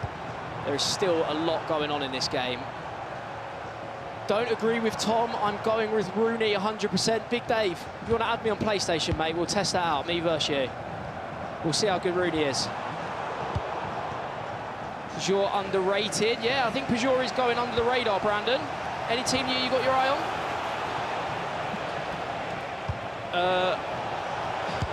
In terms of a team of the year, Tom, as Nicholas makes it 5-4, I'd probably say Mbappe. Probably got my eye on Mbappe. Got your eye on Mbappe, yeah. Doubt he's going to make the budget, though, unfortunately. No, I was just saying there on Peugeot. I mean, Allian is using Peugeot in the team. He said she's underrated. I was going to say she nearly scored on the a moment there, but it was Nicholas that made it 5-4. I mean, 10 million coins is the draft requirement this year. I mean, we'll ask the chat. For the finals on the 26th, what draft requirement, draft restriction would you like to see used? Because I'll be honest, it goes one way. It's going to be more, you'd like to think. But if the community were in charge, I would hate to think what the finalists might find in front of them on the 26th. I think the community go one or two ways. They either ask for a full bronze team. They do. They'll ask for a full bronze team and one team of the year. Yeah. Looking for a Harry-type challenge, but I think maybe we'll look at 12 million if we're being realistic. Maybe 13, I'm not sure. I mean, I'm sure the pros, I know off my experience, the better the players are, the easier the team selection becomes. But that is the beauty of a draft. There's now skill to building your team. You can't just have everyone you want. But I'd imagine a slight increase is on the way. We'll see if that changes anything, if any more team of the years come into play. Obviously, the midfielders and defenders are still to be released. I'd imagine maybe a centre-back goes in. Good value for money there. Some of the chat as well, Tom, saying they should ban Claudio Pina next week. But right now, no one can afford the team of the year version, but most recent promo off that is going to be very much involved and used. So we're now entering the stage here where if Nicholas scores next, it could be game, set and match, which would be massive for Nicholas. Let's be honest, he has to win this game. A draw isn't enough. He might be listening. Oliver Kahn was listening more. That was the battle of the play styles there, wasn't it? For your finesse, I present you Far Reach. Oliver Kahn wins that one. Right, someone in the chat, I mean, Rob in the chat, I know Rob. Good evening. Max 1 million coin budget. That would make it interesting to see how good they really are. Could you imagine building a team of 1 million coins? No, I think it's the answer. Be interested. I mean, I've played with some bad ones. I've played with some bad ones recently.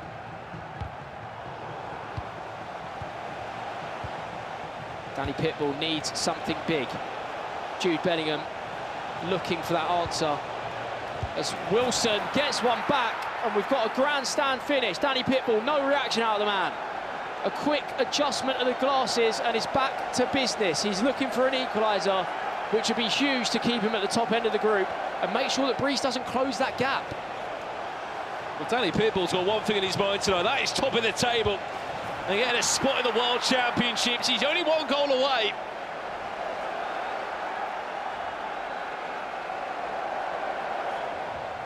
And someone else who's only one goal away is that man there, Stingray.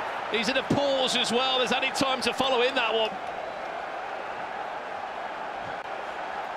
And that's got his eye on the fourth official. Only wants 1 or 2 minutes here. If he's a +5, he's going to start sweating. Some of the chat as well, Tom just said, make everyone play with a full Spurs team and see how everyone struggles. Yeah, good luck out there. I think we'll move on swiftly. Do you have any promos this year? Any good promos or? Not too many. Mickey van der Ven. Van der Ven's been a standout. I think Vicario's got one as well. So defensively we're good, but up front I don't think there's too much going on yet. Something tells me we might not be getting team of the seasons as well, so we're going to need some magic somewhere. Maybe a team of the week, maybe? Could be. I hope so. Annis has played this kick-off really well. He hasn't lost the ball, and it should be game over, Brandon. He's got 30 in-game seconds left. The only player that beat him last time out was this man, Stingray. 4 weeks on, they meet again. And by the looks of it, Annis has got his revenge.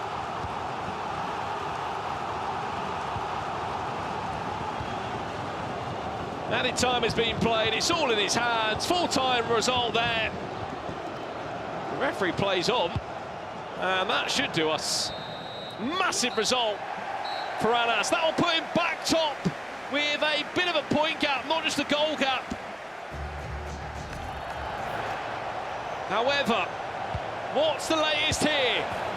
Nicholas, 2-goal gap. Remember, Nicholas plays Stingray next in round 3.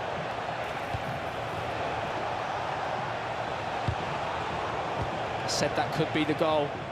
That could be the goal to wrap this one up. You wouldn't expect Nicholas to concede 2 from here, especially when he's got Haaland on the counter-attack. I think that is one of the key moments of Erling Haaland. Perfect, however, he's offside that time. Haaland is perfect in these situations for any pro that's selected him.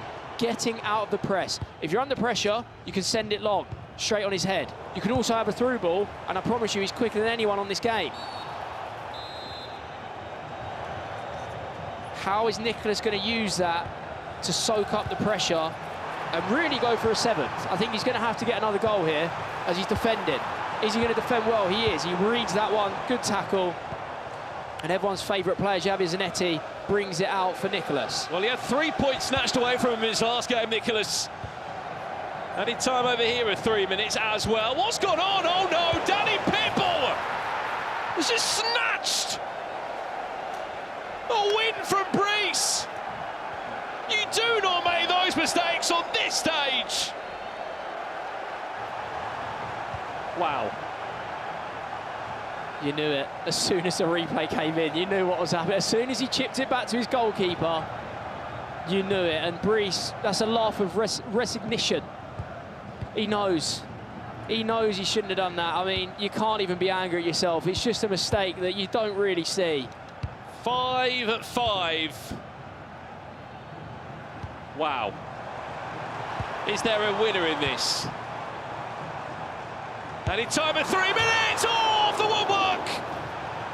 Brees thought he snatched it at the end, but he's just dropped 2 huge points. And Danny Pitbull has just picked up a massive one.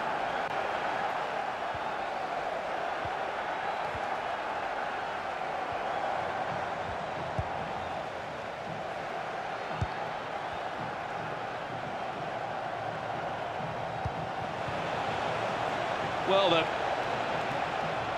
back over here now, Nicholas, looking to pick up only his 2nd win of the FC Pro Open.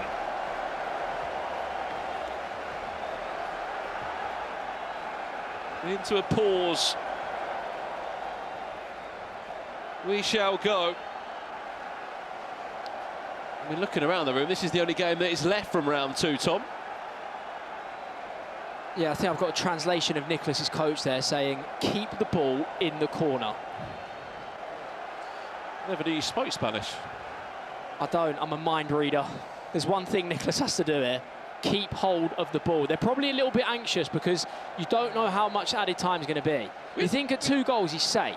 I saw 5 minutes for the first time in a while. Exactly, if it's 5 minutes, this game is not over. So he's probably just telling him, look, be extra careful. We're going to have to wait and see. And every minute you keep the ball is a minute you don't concede. I mean, I don't think I have to translate anything there. There's a look of despair on his face. There's nothing you can do. You can just try and team press, but really, Nicholas has to make a mistake if anything's going to happen. You'll know every second counts here more than... Yes. Bring Haaland over. Watch this. Hold L2 and let him shield. I mean, it's taking some seconds off the clock. Wasn't quite how I imagined. +3 goes up.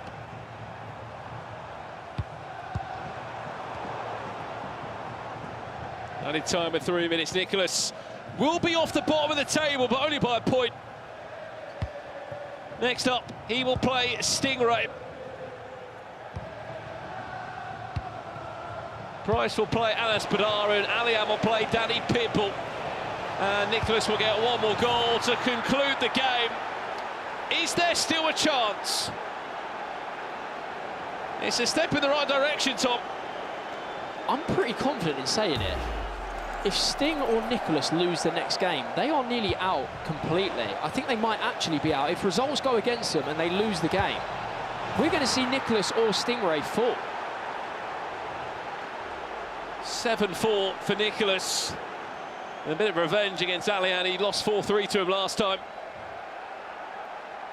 And only his 2nd win. He had to wait until round 5 to get a first win. Last time in this group. Full-time result there. That concludes another round here at the FC Pro Open in Group C.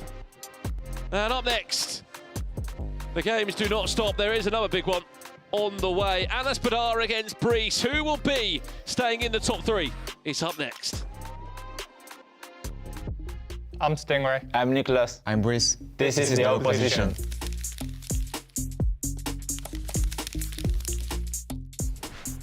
So I've gone for Nasada. I think his whole game style is just go quick passing, just trying to get past people as quick as possible. No, I think I agree. I have I wrote 2, Nasada and Hessers. Both the same.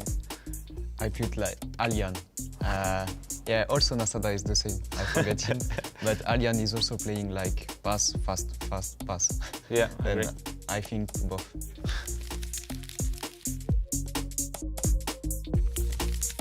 Sorry, but I have 2 names again. I have 2, Guga and Tuga. Tuga always is the same since the first time ever. And Guga, I didn't watch a lot, but for what I heard, he's really 70% possession and that's kind of guy. Sometimes I can be a bit boring. It depends, but yeah, sometimes I can keep a bit, not a lot, the ball. And yeah, Tuga is also the same. You know, I feel like we're disrespecting my boy Tuga here. I think he's a bit more of a transition player now. But every time I play Levy, it's just so stressful trying to win the ball back. He's really good at holding it, but that's so boring to me.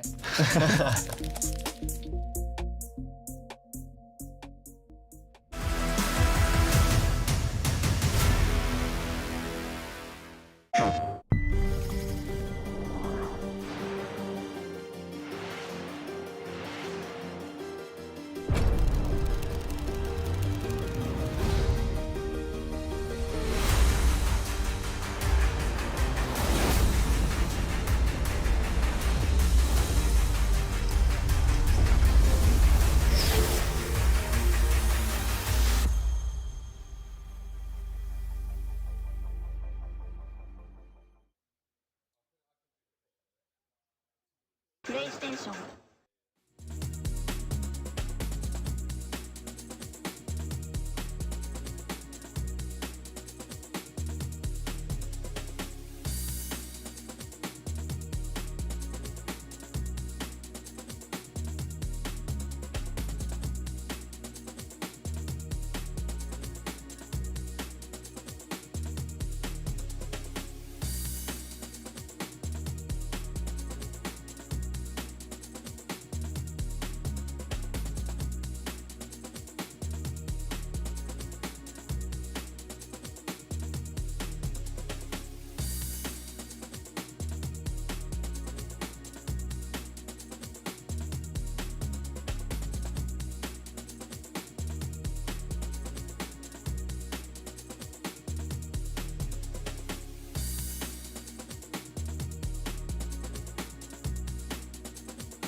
I think right now, Guga. For me, he was unbeaten, and also he's from my region, from Brazil. I'm from Argentina. I have to show him how to play. I've gone for myself here because if I beat someone, they know I'm going to be unbearable about it. So. Anders. I think everyone will say, like, everyone will want to beat him. Been there, done that this year.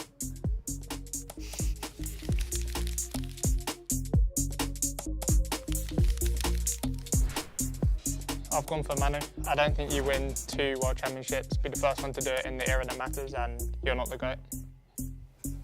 I'm so sorry. Maybe a bit nostalgic, but I think he's my GOAT. I don't know. He's like old school guy like me, and I don't know, he proved it.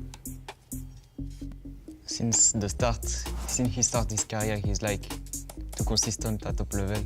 Then I have to say Anders.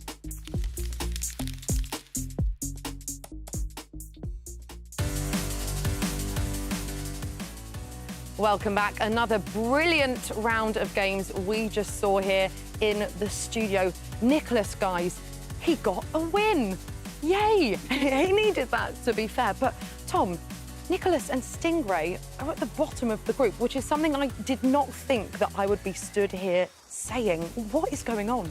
Strange, because if Nicholas was playing bad, I thought Sting would be the one that capitalised on it. I thought he would go and win the group and run away with it. Both of them at the bottom of this stage. I mean, it's kind of a case of if you lose, you're going home now. And I didn't expect to be saying that. No, massive surprise in this group. Yeah, well, you might be able to see that behind us, the studio has turned blue, which means one thing, Team of the Year.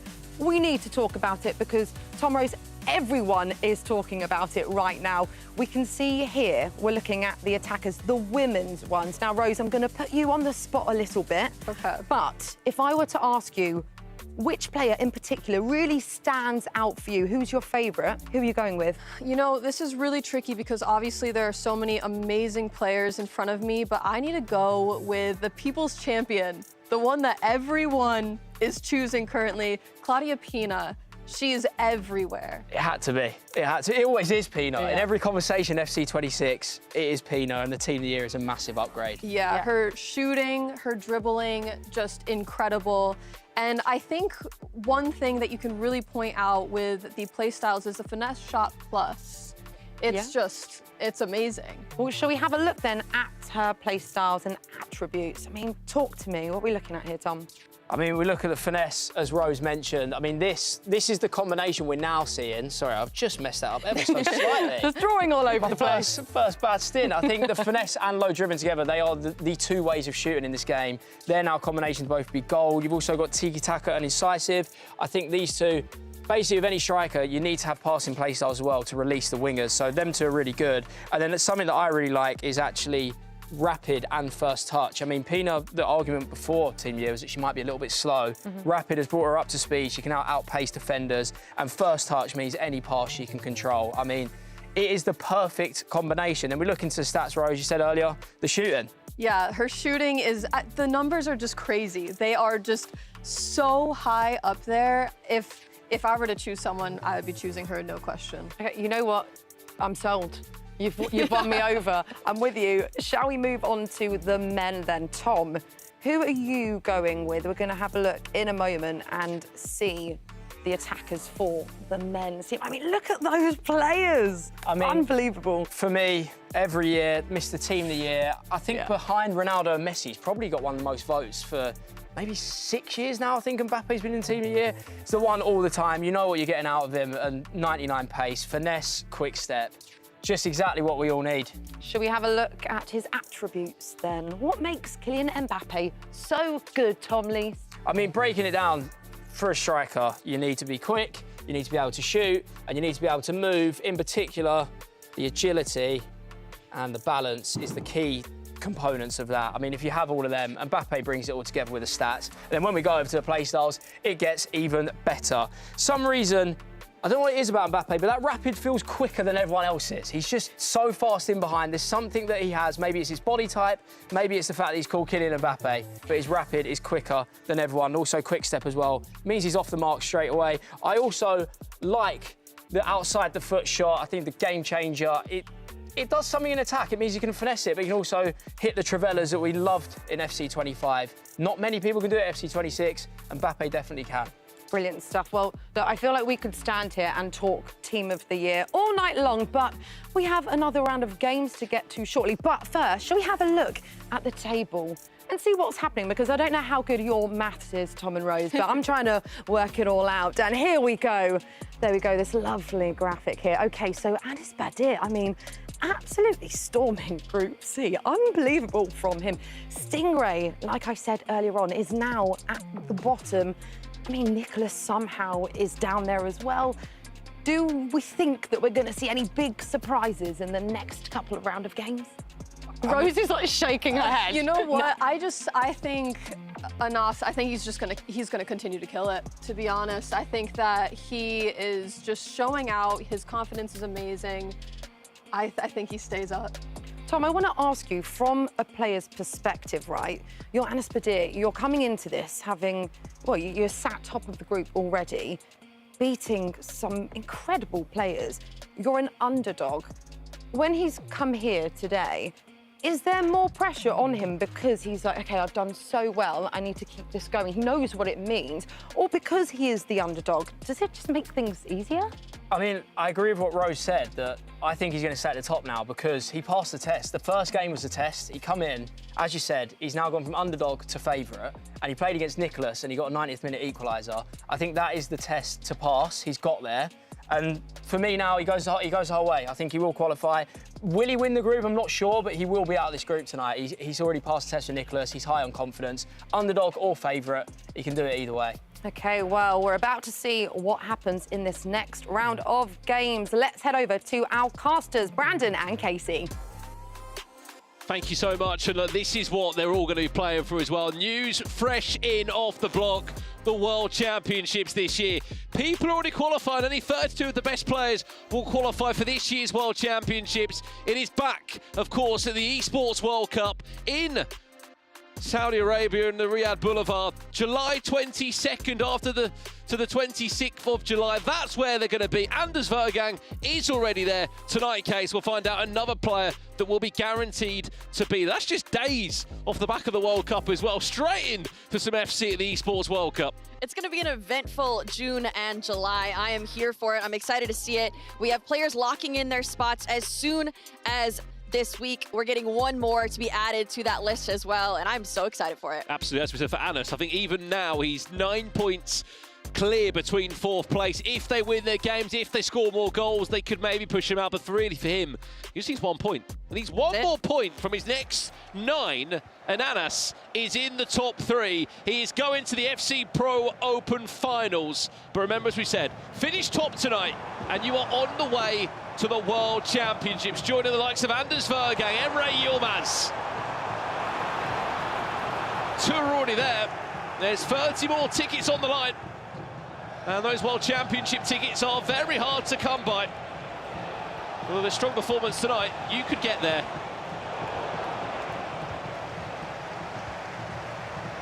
Potentially, what, 6 months early?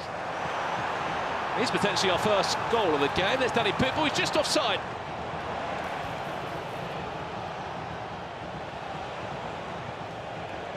I mean, looking across the board now, we've got Stingray against Nicholas. That's going to be a match between the 2 bottom players in this group. You would not believe it as that shot takes the deflection out for a corner from Alian Line.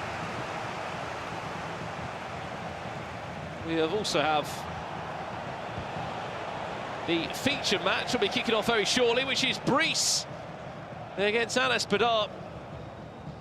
What's the situation he finds himself in? I mean, if there was question marks over him, Case, from, you know, was it a bit of luck, was it a bit of fortune that he came in and was so good? That's not been the case at all, has it? No, he has come back just as strong as he did in the first week. And I mean, he had a tough first match as well, and so it could have set forth a different type of momentum, but he is absolutely hanging in there and sticking with that #1 spot. But I know Danny Pitbull is also looking at that #1 spot, hoping to lock it in, hoping that somehow Anas drops points, but he's doing very, very well. Anas just loading into that game against Brees now. We'll give it to you as soon as it is live. They're just in the kit selection. course, one for the chat. I mean, me and Keisha speaking about it off camera as well. We are back on the 26th of January for the FC Pro Open Finals. That's next Monday here in London as we nearly see our first goal. We're seeing the teams on screen, but what draft requirement would you at home like to see next Monday? 10 million coins is the draft requirement tonight. No gold items allowed of rare or standard gold items. Case, you had a good idea for a potential requirement, didn't you? I do. I have a very good idea because I've been trying to make different teams. My idea is a past and present. So you choose a club and you choose the best players, past and present. So mine obviously would be Manchester City, choose the best players that have ever played there, men's and women's, combine it. I think that'd be pretty cool. There's potentially loads of, I mean, imagine an AC Milan. A lot of past and opportunity. present team. I mean, Real Madrid, Manchester City, as you said, Liverpool, the list goes on. There's so many that could be a great past and present squad. Give us some of your favourites in the chat. We'd love to hear from you. We're all on the way in this one now in our featured game. Anas looking to defend this first attack from the PSG Esports Pro of Brice. He will be also playing in the French League 1 this year, the FC Pro Partner League.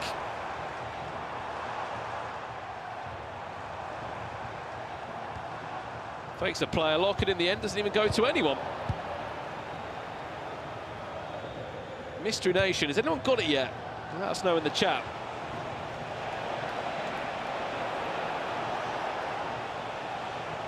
Lots of incorrect guesses in the chat as well. Lots of incorrect ones. Anas offside. There's Claudia Pina.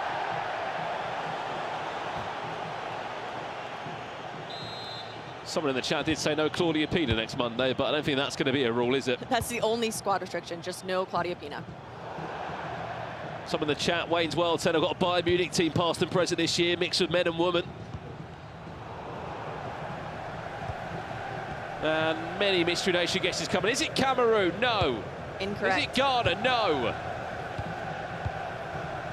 Is it Ivory Coast? No. Do you know what? We'll give you another clue. It is an AFCON team. And I think they had quite a good run, in fact, didn't they? They did. Sweden, incorrect. They did say there was green on the flag. There's no green on that Swedish flag. He also mentioned 2 heroes, so keep that in mind as well. 2 heroes from this nation.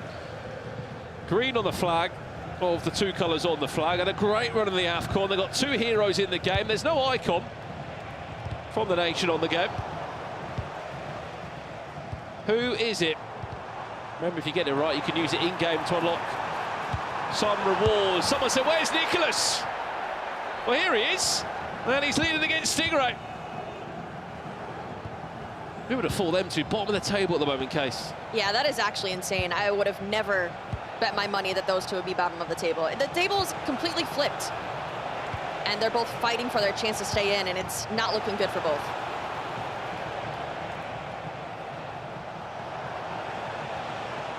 Seven points and 6 points as it stands. Stingray wanted me to say, but no points for him tonight so far. That's got to change soon. Onside is Brice. He is. It's Jill Scott. And I'll tell you what, normally in the side for her passing play styles, but she's in there for athleticism there. She just ran and ran and ran, didn't she? Get her into the past and present Man City team as well. I'm here for it. Amazing. Winter wildcard hero, driving forward. I think she's only about 35k as well. Yeah, she's cheap. An absolute bargain for the squad. It's just batted a huge goal. Here's Alian now. 31 minutes on the clock. We are all square in this one. Remember, Anas just needs a point. He gets just a point. He is most definitely confirmed. And the last time these 2 played, Danny Pitbull did beat Alihan 3-2. So we'll see if that stays for week 2. There's another replay. Nicholas 2-0. He leads. And it's Wilson who's got it.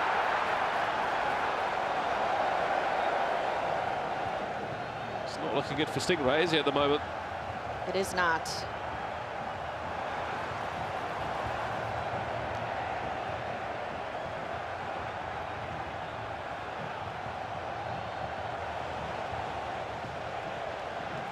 Sega. Dion.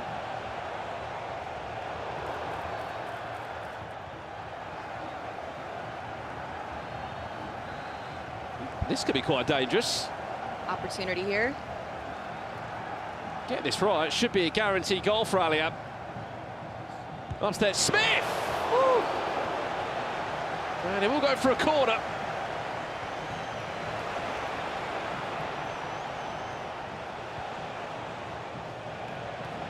Smith again, that time Khan, 2 hands on it.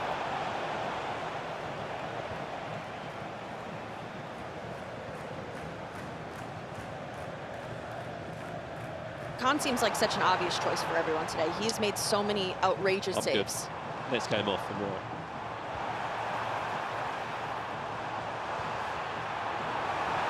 Wilson.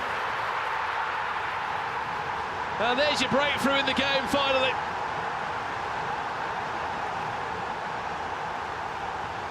There is a chance that he can also get that World Championship ticket. If it goes his way, Enes can't match up the points.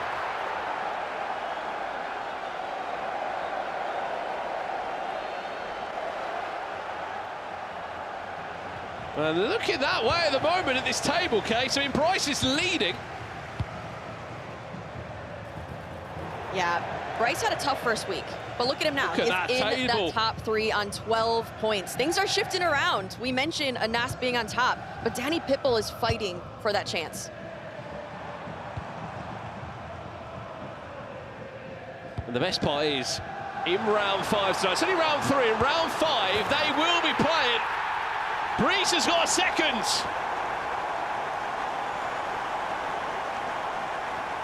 And every goal counts as well, as goal scored will be the tiebreaker if it comes down to that. And so they need to be looking at that. Man, it looks so easy.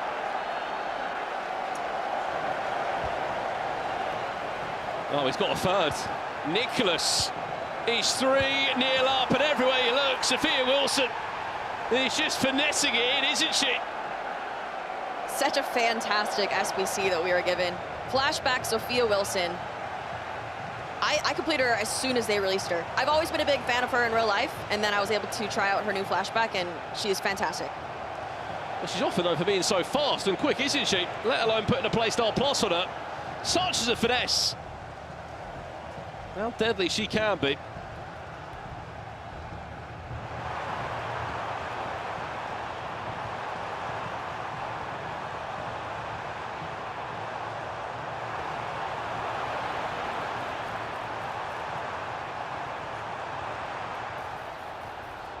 And cleared away for half-time. Danny Pitbull 1, Alien Line 0 in that game.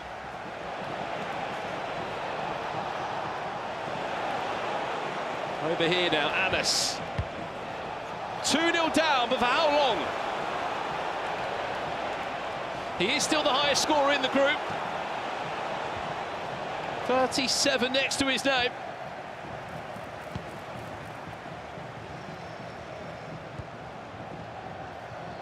I mean, saying that, we say it's a lot of goals. You look around the other groups that have played, Anas has got one back. Emre Yilmaz scored 73 last week. Go back 2 weeks, Anders Vergang scored 76. It's a couple goals. I don't think we're going to be seeing that many, but...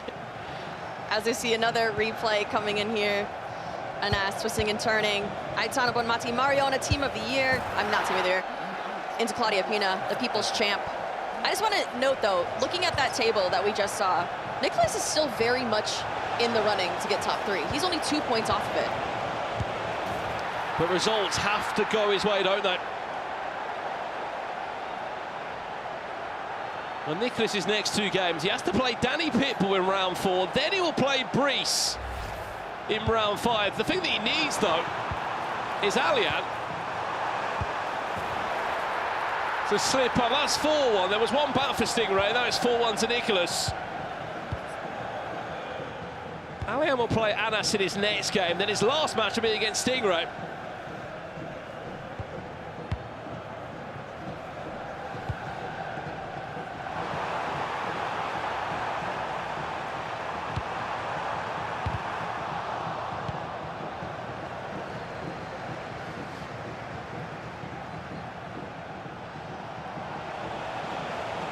That's Breeze's team there. 4-4-2, we locked in with the draft. 10 million coins.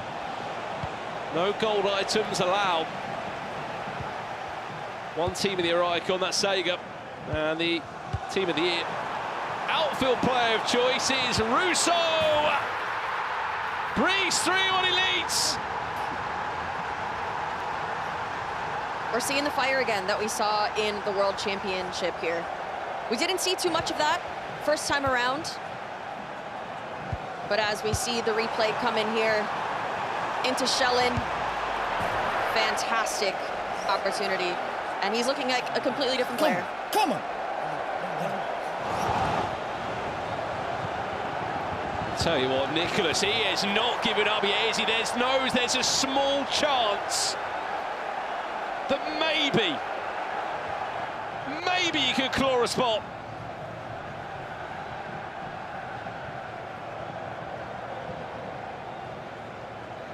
He would need so much to go his way, though. So many results.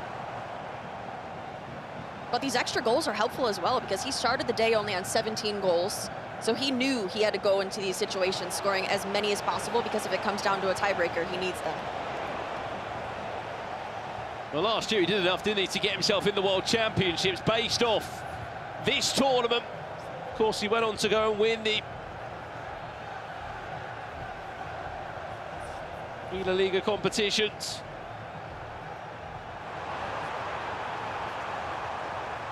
Bellingham whips it in towards Erling Haaland. He's just constantly trying to get it to Haaland's forehead to set it down, provide a fantastic goal-scoring opportunity. He keeps looking for it. Seems like that is the obvious game plan, isn't it? Haaland at the back post against Michael in the air. Speaking of Michael, he might be able to whip it in. This is brilliant build-up. Just couldn't find the last pass to unlock the door, could Danny Pitbull. Sheelan. There's your equaliser. That will change the table up again. He played her just onside. As we see the replay come in here, starts off with Musiala. He brings it back almost offside. Shellin, another opportunity. We've seen this so many times today, the same exact goal. I mean, I think that's been the talk of the town. The two Swedish icons, Shellin and Sega. Underrated, someone said in the chat. Absolutely, they've been so good. And let's pulling that one back. Nicholas finding a sick before the break. But he needs Allian to drop points, Case, if there's any chance of him getting through. Yeah, it's a tough one when you are relying on other people for your success. At this point, he needs to just focus and get what he needs to do to be done. But again, it just might not be enough. We'll have to see. That was a bit dangerous.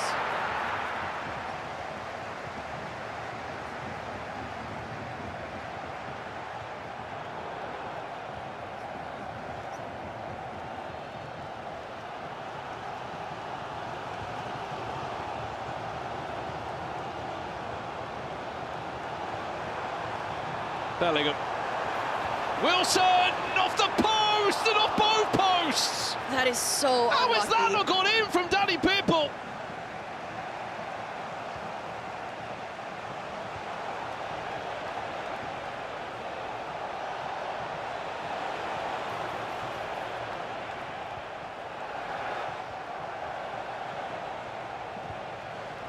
Smith. And that one goes for a corner down the other end. Just 22 minutes left of this one. And still no real clear winner. Smith again, another corner comes in. He's knocking on the door, isn't he?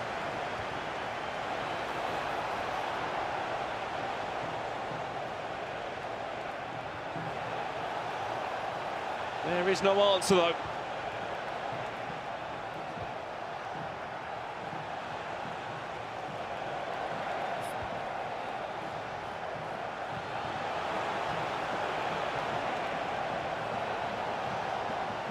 Sheridan Sega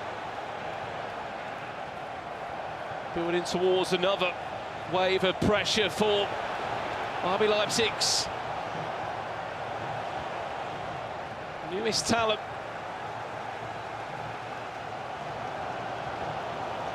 Danny Pitbull, fantastic job defending there, tracking the attackers, not stepping forward, not doing a tackle that is unnecessary, providing Alihan with any opportunities.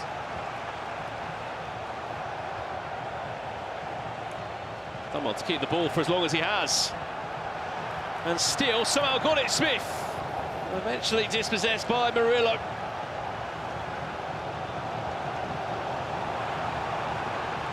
Danny Pitbull being the only player to start the defender of Murillo as well. He comes down the other end, goes for a Trivela over the bar. And as it stands, Danny Pitbull's top spot's not looking so good, because the Egyptian is back in pole position. But look at Nicholas there. Nicholas on 10 points. Brice on 12.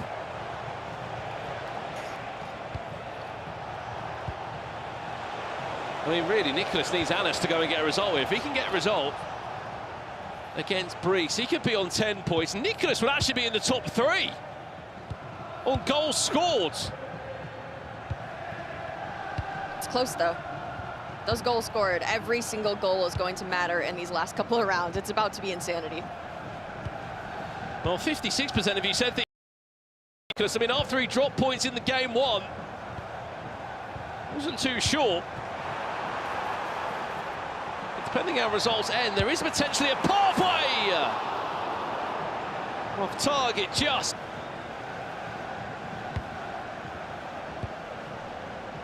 For any of those Fabian Ruiz owners as well, this would be another upgrade of a result here for Brice, a draw or a win.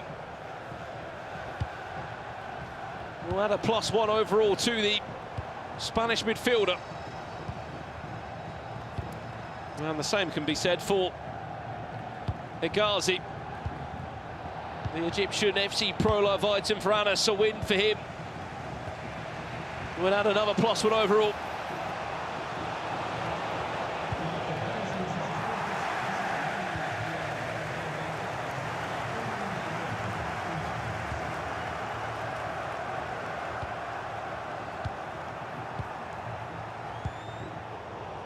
Goal in that game. Stingray Nicholas 7-1 now.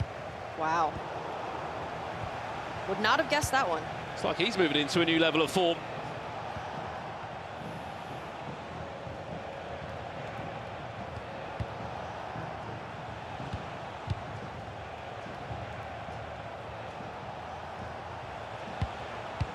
Who does Stingray play next? Stingray plays Brice next, so I'm curious how that one is going to go, because obviously Brice is still fighting for that top 3 spot, so to play someone that loses in that matter should be interesting. Shelin! Anas Badar 3-3. And in a drawing position, Nicholas is currently in the top 3. But there is still 2 more rounds to be played. But for the first time in a long time, Case, with how the results are currently going, he sits in the top 3. Yeah, it is in the sights. A lot more has to go his way, but if he continues this way, it is looking like it could be possible. Starting the day off on only 3 points. Another goal from Sophia Wilson there. It is Danny Pitbull. We see Alihan's reaction. Yeah, this table is going to be all over the place. Well, there you go. Nicholas is in third as it stands. But that's only because Danny Pitbull's beating Alihan. Brice is drawing against Anas, who's top of the table. Still 2 more rounds after this as well, remember. So there's a long way from being done. But he might not just be third, he might have also just given an upgrade to Garnacho. A long overdue upgrade that is as well. Oh no, maybe not. Alihan has pulled another goal back. Won't change too much. Alihan would be on 9 points. Danny Pitbull.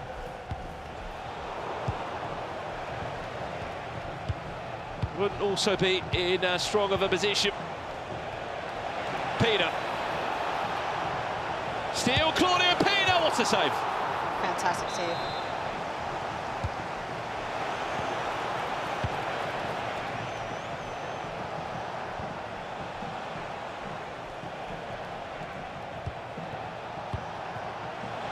Yamal.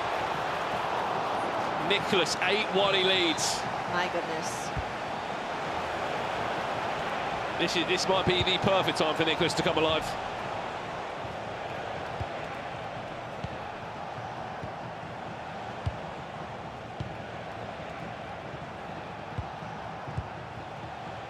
Both the games drawing, and Nicholas, on the other hand, running away with it.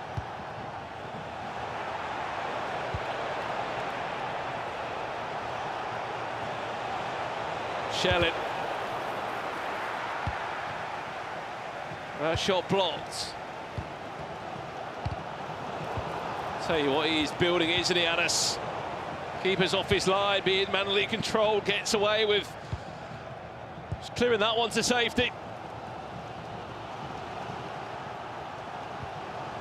It's a tough one for Bryce, though, because if we're looking at last game, he was winning. Danny Pitbull ties it up. Same with this game. He's winning. Bryce somehow ties it up, or Anas somehow ties it up. It's a tough position to be in. You see those wins in your sights, those 3 points. Yamal! Anas is back in front again. He's not just top of the table. He's on his way to an FC Pro Open Finals. We can confirm that for sure.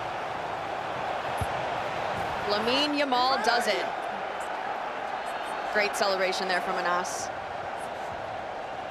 I love the confidence from a player who we haven't seen too much from, but he's coming out here with an absolute bang.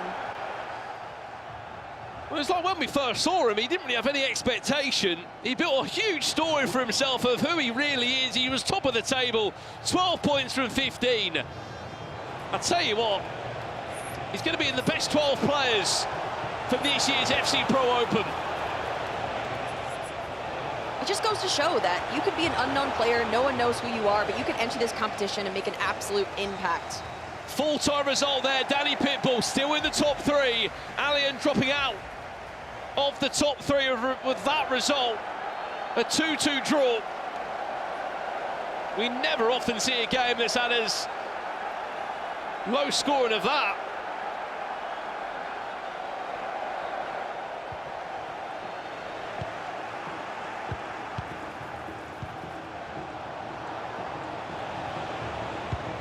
Danny Pitbull near enough there as well.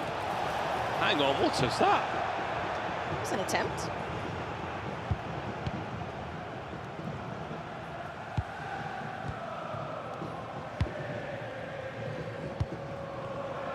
Just having a little look there. I mean, Danny Pitbull, depending on how many goals are scored, it's very much in his favour to make the FC Pro Open Finals.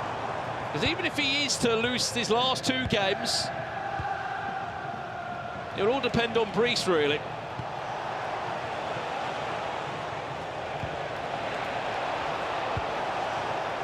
Danny Pitbull playing Nicholas next and then Anas in the final game. Yeah, he started. Oh, hang on! Ooh.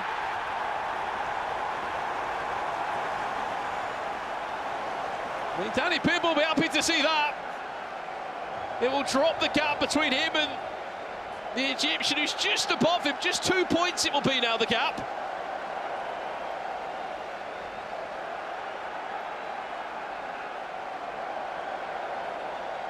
It's potentially 2 different battles here going on, Case. There's a battle for top spot. Yep. And there's that battle for the 3rd spot, very much open. Yes. As we see the replay come in there, Sophia Wilson again ties it up. Hanging in there in this match.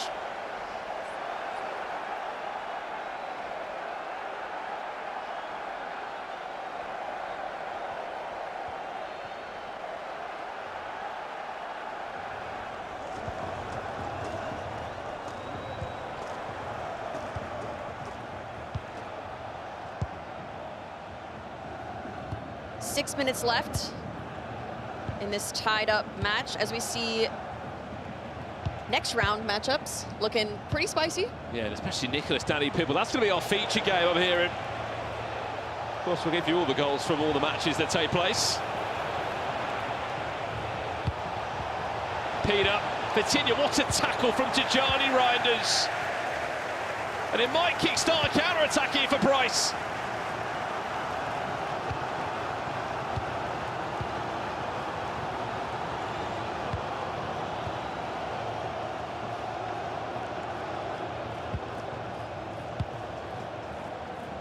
There will be enough time for one more attack.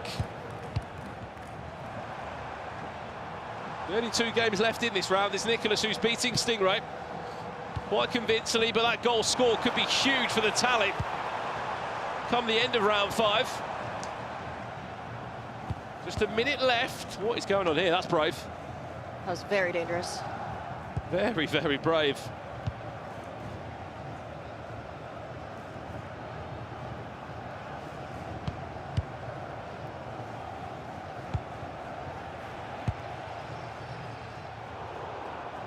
Added time of 2 minutes. Bryce will get the last kick off the game.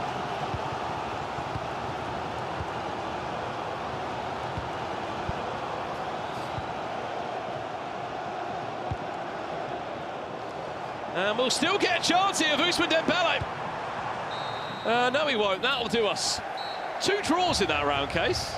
Yeah, I mean, a draw is interesting because that really does shake things up, and I'm curious how this is all going to go because, like you said, that first place spot is up for grabs still. Same with the top 3, and so anything could happen in these next rounds. Absolutely.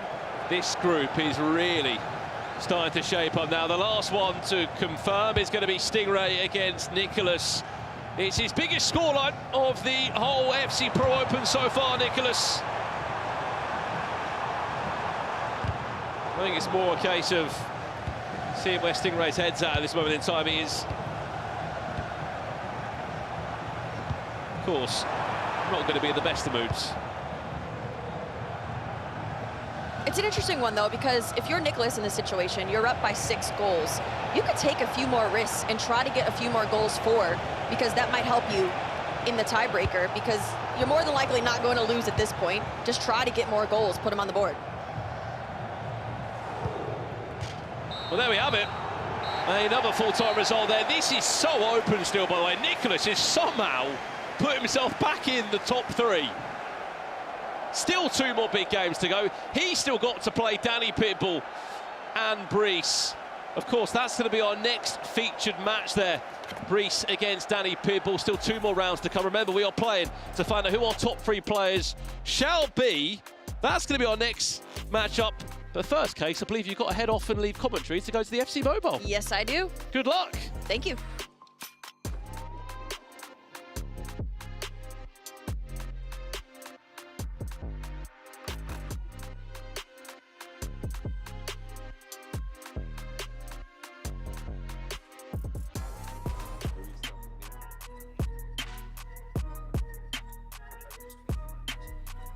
Okay, we are going to have a little look, I believe, at Group C's table because this is so exciting. Hello, Casey. Hi. You ran over here so elegantly. Casey, Rose, big news. Anas Badir, I believe, has gone through, qualified, right? I mean, look at that. He is going to be absolutely thrilled, and fair play. I'm just going to give a little clap. Round of applause. Round of applause. Unbelievable stuff. The underdog is on top, Rose. You know, I just want to say, guys, I called it.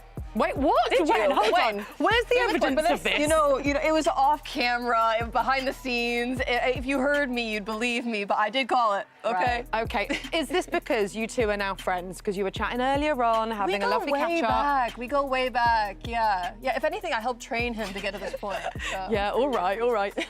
Casey, Stingray, right at the bottom, 6 points. I mean, I'm really surprised, I'm not going to lie.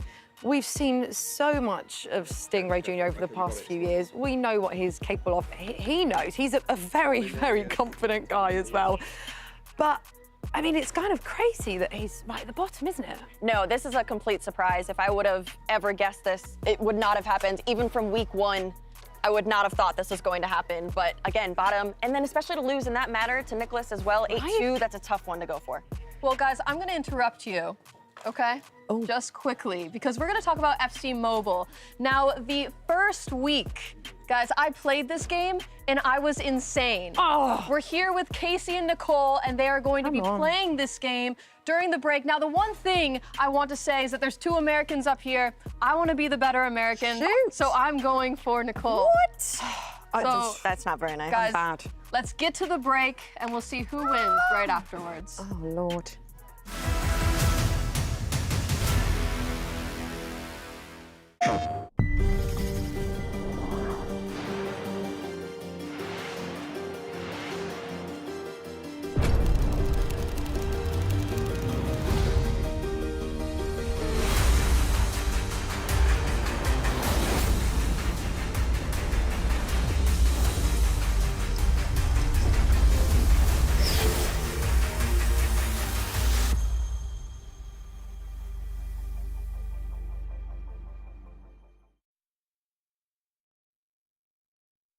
プレイステーション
Play FC26 and win prizes on PlayStation tournaments. To sign up, look for the in-game PlayStation Tournaments button or head to the FC26 Game Hub. Bring your best squad, show your skills and compete for prizes and more. OK, Casey, Rose, before the break, we had a go, right? Myself, Casey, at FC Mobile. I'm a bit embarrassed with how I did. I'll be honest with you, Case. How did you get on? I think I had 4. Okay, that's good. I would have hoped to do better. I was really hoping to gun for Texas 9. I was going for 10, but we And you didn't were a even hit little my short. 7. I think we can see that the highlights here. I mean, fair play. But oh god, is this? I was we're getting locked angry. in. We are so locked in. I didn't think I was actually particularly competitive, and I was like, yeah, whatever, I don't mind. And then absolutely raging. I'm going to blame the phone and not me. So it does mean, Casey, you got 4, right? We've got our jazzy leaderboard over here. I want to say one thing. Yeah. I do think it was a better 4 than FG's. Okay. So I go above FG. Yeah. Yes. Yeah. I had flair FG's to not the here, goals. so It's okay. sure. Let's just move Gravison 3. We'll move FG down. So Casey, well done. Thank you. Thank you. I've heard, and Ryan Pessoa is probably watching this broadcast. Now, I heard that Ryan got 2, but it's not here on the leaderboard, weirdly. What's Ryan he done maybe, with like, it? tossed it away. He definitely hit it because he didn't want the world to see it. But yeah, it's a bit embarrassing that. Also, how on earth did Tex get 9? No idea. Like, what? Is He's that just possible? different. Yeah. So I am going to be honest. Let's say that I did 3. We'll go. We'll take it. I don't know if we had. I don't think we showed my highlights, funnily enough. So I think I saw Gravison. 3. Yeah, I do think I saw 3 happen. It happened. yeah. Great, thank you. If you want to have a go as well, and trust me, you do, because it is a lot of fun, then scan this QR code on the screen right now. And I mean, maybe you can do better than I did. Trust me, it's not difficult at all, really. I wonder how some of these guys would get on. I mean, we need to talk about Anas Badir. I know that I have mentioned his name approximately 37 times in tonight's broadcast, but it's because he's been so impressive, and I do love the underdog story, and I know you guys will, and I'm sure everyone watching at home as well. He must be so full of confidence right now. He's walking on, what's the saying? On air. Walking on air, Casey. We'll go with that one. And we can see some of his highlights here from round 3. Absolutely. No, I've been so impressed both of these 2 weeks because, you know, some people are saying week 1, maybe it's a fluke, maybe he had a lucky week, but he has been consistent. He brought it over into this week of events, and he is beating some of the top tier players. A lot of the games have been very, very close, but it's those games that you have to show how clutch you are, and you somehow bring it back in the games, and that's why he's #1 in the group. And it's a statement, isn't it? You know, and it's not a fluke. It's not like just one game and he's beaten one of the best in the world. He's been consistent, and that's just unbelievable, and it kind of shows that you never know what might happen here. I think the one thing that I can really put out there is that whether you're a casual enjoyer or you are watching 24/7 and looking into the analytics of everything, he has made today so exciting to keep up with. I mean, I'm just kind of on the edge of my seat the whole entire time seeing what's going to happen next. Yeah, who else has impressed you in particular today then, Casey? I'll go with Brees because first week was tough for him. He was not in that top 3, but now he's fighting for one of those spots. We obviously saw him in the World Championship Grand Finals last season, and so we know he has the potential, but today he had to bring it back, and he's doing that. I think it must be really hard, though, for some of these players that, and you know, we use the word underdog, but Brees last summer at the World Championship, I mean, he surprised everyone there. It must be really difficult. You've got to really be able to keep cool, keep calm under immense pressure as well. And an environment like this, I mean, the studio is incredible, but it's intimidating as well for these guys, isn't it? Especially if they might not be so used to this. Yeah, I mean, I feel like we were kind of nervous to play FC Mobile. Like, imagine playing the massive game there, like in front of everyone, and so much riding on top of that. I wouldn't be able to do it. That's why I'm not there. That's why we're standing here, exactly. Right, Casey, it's almost time to kick off the next games. I think you've got to run over because you're casting, aren't you? You're right, correct. Right, good luck, enjoy. Well, Thank you. Off you go. Tom, over to you. Hello and welcome to the 4th round of the FC Pro Open Group C. And wow, let me tell you, there is some big games happening. We have 1 person qualified so far and 2 other spots to play for. And the top of the group is still all to play for. We don't know who's going to be qualifying for the FC World Championship. We don't know who's going to be qualifying for the knockouts. There is a lot to play for. There's only 2 games to do it. And I cannot wait to see the action, Case. Welcome on board. It's going to be a good one. It is absolutely going to be a good one. I'm excited. These are the games where it's all boiling down to what matters. Those top spots, top 3, and then obviously we're locking in that World Championship spot as well. But I do think that things could move around. There's a couple computations. You know, I'm not really good at math, but I'm seeing as the groups add up all those goals, because obviously goals scored is going to be really important as well if there's any ties. So we'll see how it all plays out. Yeah, we are going to be seeing a lot of movement, people. So strap yourselves in, get your popcorn, and get comfortable, because this group is going to be turning every minute with the way these games are going. Danny Pitbull and Nicholas both still in contention. Nicholas has fought back from the depths of despair as a creative run gets him in early doors. Bonmati with a cheeky chip, and he goes 1-0 up. Nicholas is catching fire at the right time. Absolutely, he has to do it. He has no other option. We don't see too many chips in these competitions, and so I like the variety of goal-scoring methods that we see from Nicholas here today. As you see the replay come in, It is the Ballon d'Or winner, Aitana Bonmati, cheeky chip over the goalkeeper, puts him up 1-0 versus Danny Pitbull. And for you guys watching at home, keep your eye, I mentioned it earlier in the broadcast, the Nicholas creative runs are on a different level. Every time that striker is triggered, slight movement into the creative run, so effective, and always gets in the goals. We see Schellin put Anas 1-0 up. And remember, guys, Anas is still playing to top the group. He's qualified, he's into the knockouts, the first bit of his objective is done, but he's playing for that all-important World Championship spot. Could you imagine a World Championship spot secured on January the 19th? As I see the replay come in there, Schellin, Anas looking for that spot. Like you said, last time those two played, Anas did win 8-4 versus Alihan, so we'll see if he's able to hang in there and make the same result. I mean, it plays on people's minds. I think as pros, you're aware of your head-to-head record, you're aware of the last time you played, you know certain styles might impact you more than others, and that will be playing on players' minds here. An 8-4 loss. You'll be thinking about it, you'll be analysing it. Obviously, the game has slightly changed from the last time these all played with the big winter update patch that arrived, but still, there'll be that personal vengeance to come back from. But Nicholas here, I mean, he was the talk of the town for all the wrong reasons a few weeks ago, and he's now starting to right them wrongs, and we could see a great escape from the Iceman himself.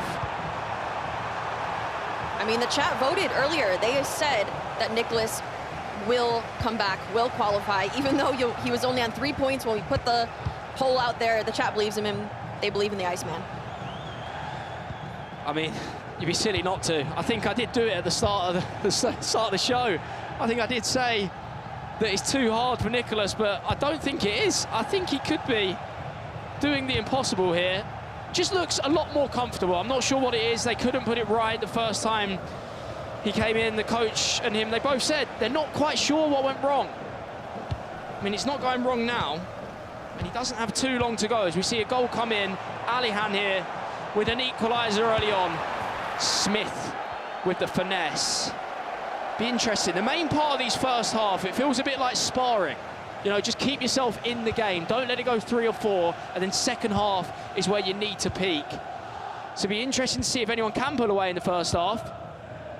We have an updated poll coming in, and the non-believers are turning into believers. 70% of you now believe that Nicholas will qualify, and I don't blame you. This is the Nicholas we know and love. However, Danny Pitbull might have something to say about it. Great save by Oliver Kahn. Yeah, I am also on the Nicholas train. I think that is definitely possible because it goes to show that some days just don't go your way. There's not necessarily anything that, you know, you could point out that was a specific reason why it didn't work out. Sounds like my weekend league every weekend doesn't really work out. But yeah, no, it is a completely different week for him. You see Nicholas nearly going 2-0 up. Case I can relate on the pro circuit, to be honest. I've had a few days like that recently where I wonder, what did go wrong? I don't have the answers. Sometimes you don't need the answers. Sometimes you just come back and it clicks. But there is action all around. Still so many players still in contention. And we will have live group updates coming for you. Remember, this is round 4, and then there is round 5. You've got 2 games left of Group C and everything still to play for.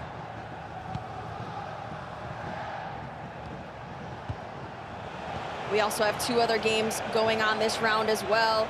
Stingray and Brees are fighting for a chance. Stingray not looking too great, currently bottom of the group, but Brees is definitely in contention to get one of those top 3 spots. Yeah, Brees, you can't doubt him. You cannot doubt the man who finished 2nd in the World Championship. I have seen a message in the chat, someone asking, is that Haaland at left midfield? Correct, Danny Pitbull is playing Erling Haaland left midfield. The height and the pace means that he's decided to play him on the wing. Controversial, but we could be seeing a new pattern form there. I think Haaland, the team of the year, is always a massive upgrade for him. The pace boost, obviously the use of aerial is important in some people's play styles. You could see Danny Pitbull using it, and the start of a little trend as you see Haaland pick up the ball for him on the left-hand side, and that triggered run is what Danny will be doing every time.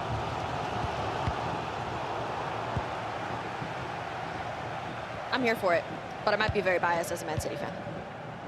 Yeah, as an honest Man City fan, Case, I'm sure you do enjoy seeing Haaland tear it up.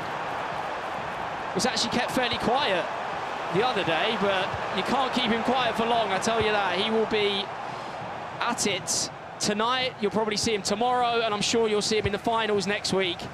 And in football, we know you can't keep him down for too long, can you? Yeah, we don't need to speak about the other day. No? Nope, not at all. Don't We're worry, good. Case. As a Spurs fan, we don't have to talk about football. We'll stick to FC 26 and this group in particular. A low-scoring affair so far, it must be said. I think we've been used to a lot of high-scoring games as Nicholas is looking for his second, but Danny Pitbull shuts him down. This group is probably a bit more specialist in defence and controlling games, which leads to a lot of tighter games and a lot of tighter moments. Speaking of moments, we have Anna scoring again. Frankie de Jong, it's a bad tackle. It's kind of gone back to Michelin, and Anas is not stopping there. He wants the World Championship spot. Sayer on the recycle, and Pinner with the low-driven finesse. Huge celebration. Anas, you could be on your way to the World Championship. He is absolutely a man on a mission. And every time they've showed the camera when he's conceded a goal as well, he is visibly very, very upset. I think he's another one of those players that strives for perfection. He's giving me, like, the vibes of Anders. Like, if he makes any type of mistake, concedes any goal, he's not happy with himself, and he is just so confident in this competition. I'm very, very impressed. Yeah, I think you do have to, have that mentality. You have to be perfect every time. You have to strive for perfection. On the topic of Mystery Nation, I see a few people asking the chat. I'll give you one more tip, right? Imagine it's the 2000s. You're winning a game by 1 or 2-0, and the manager is Jose Mourinho. Who does he bring on in midfield? And what nationality is that guy? Because when he come on the pitch, you know the game is over. I'm sure some of you will pick it up from there. Yeah, that's a very niche hint. One of the greatest holding midfielders the Premier League might have seen. Lamine Yamal, and Alihan is back in the game. 3-2. Alihan fighting currently for that top 3 spot. He's definitely still in contention for making it to the knockouts. Smith into Lamine Yamal, across the goal. That is 3-2, and that's still up. And Nicholas, again, just being patient. Real feature of his game. Great pass into Schelling, and Nicholas goes 2-0 up. Now, we're not going to get too excited, Case. We've seen that a few times already from Nicholas, and he's been pegged back. It's probably a bit too early to say that he's steamrolling his way through, but it's a good start as we've got the live table. What do you reckon of it, Case? I mean, things could potentially jump around. Nicholas still locking in that 3rd spot there. Brees drops down. It's gonna be a tough one. They're so close. But yeah, unfortunately for Stingray, I don't think it'll be possible. Anas looking very confident on the top, but we're looking at 2, 3, 4, 5 could shift around. But I couldn't put my finger on who I think is going to take it, those top 3. I mean, later on in the second half, I want an Anas cam when that game finishes. If he wins, I'm sure you're going to see some limbs in this studio. Danny Pitbull, Nicholas, Brees, Alihan still in contention. Alihan just needs to turn that game around Anas, and this group is going to get very, very tight.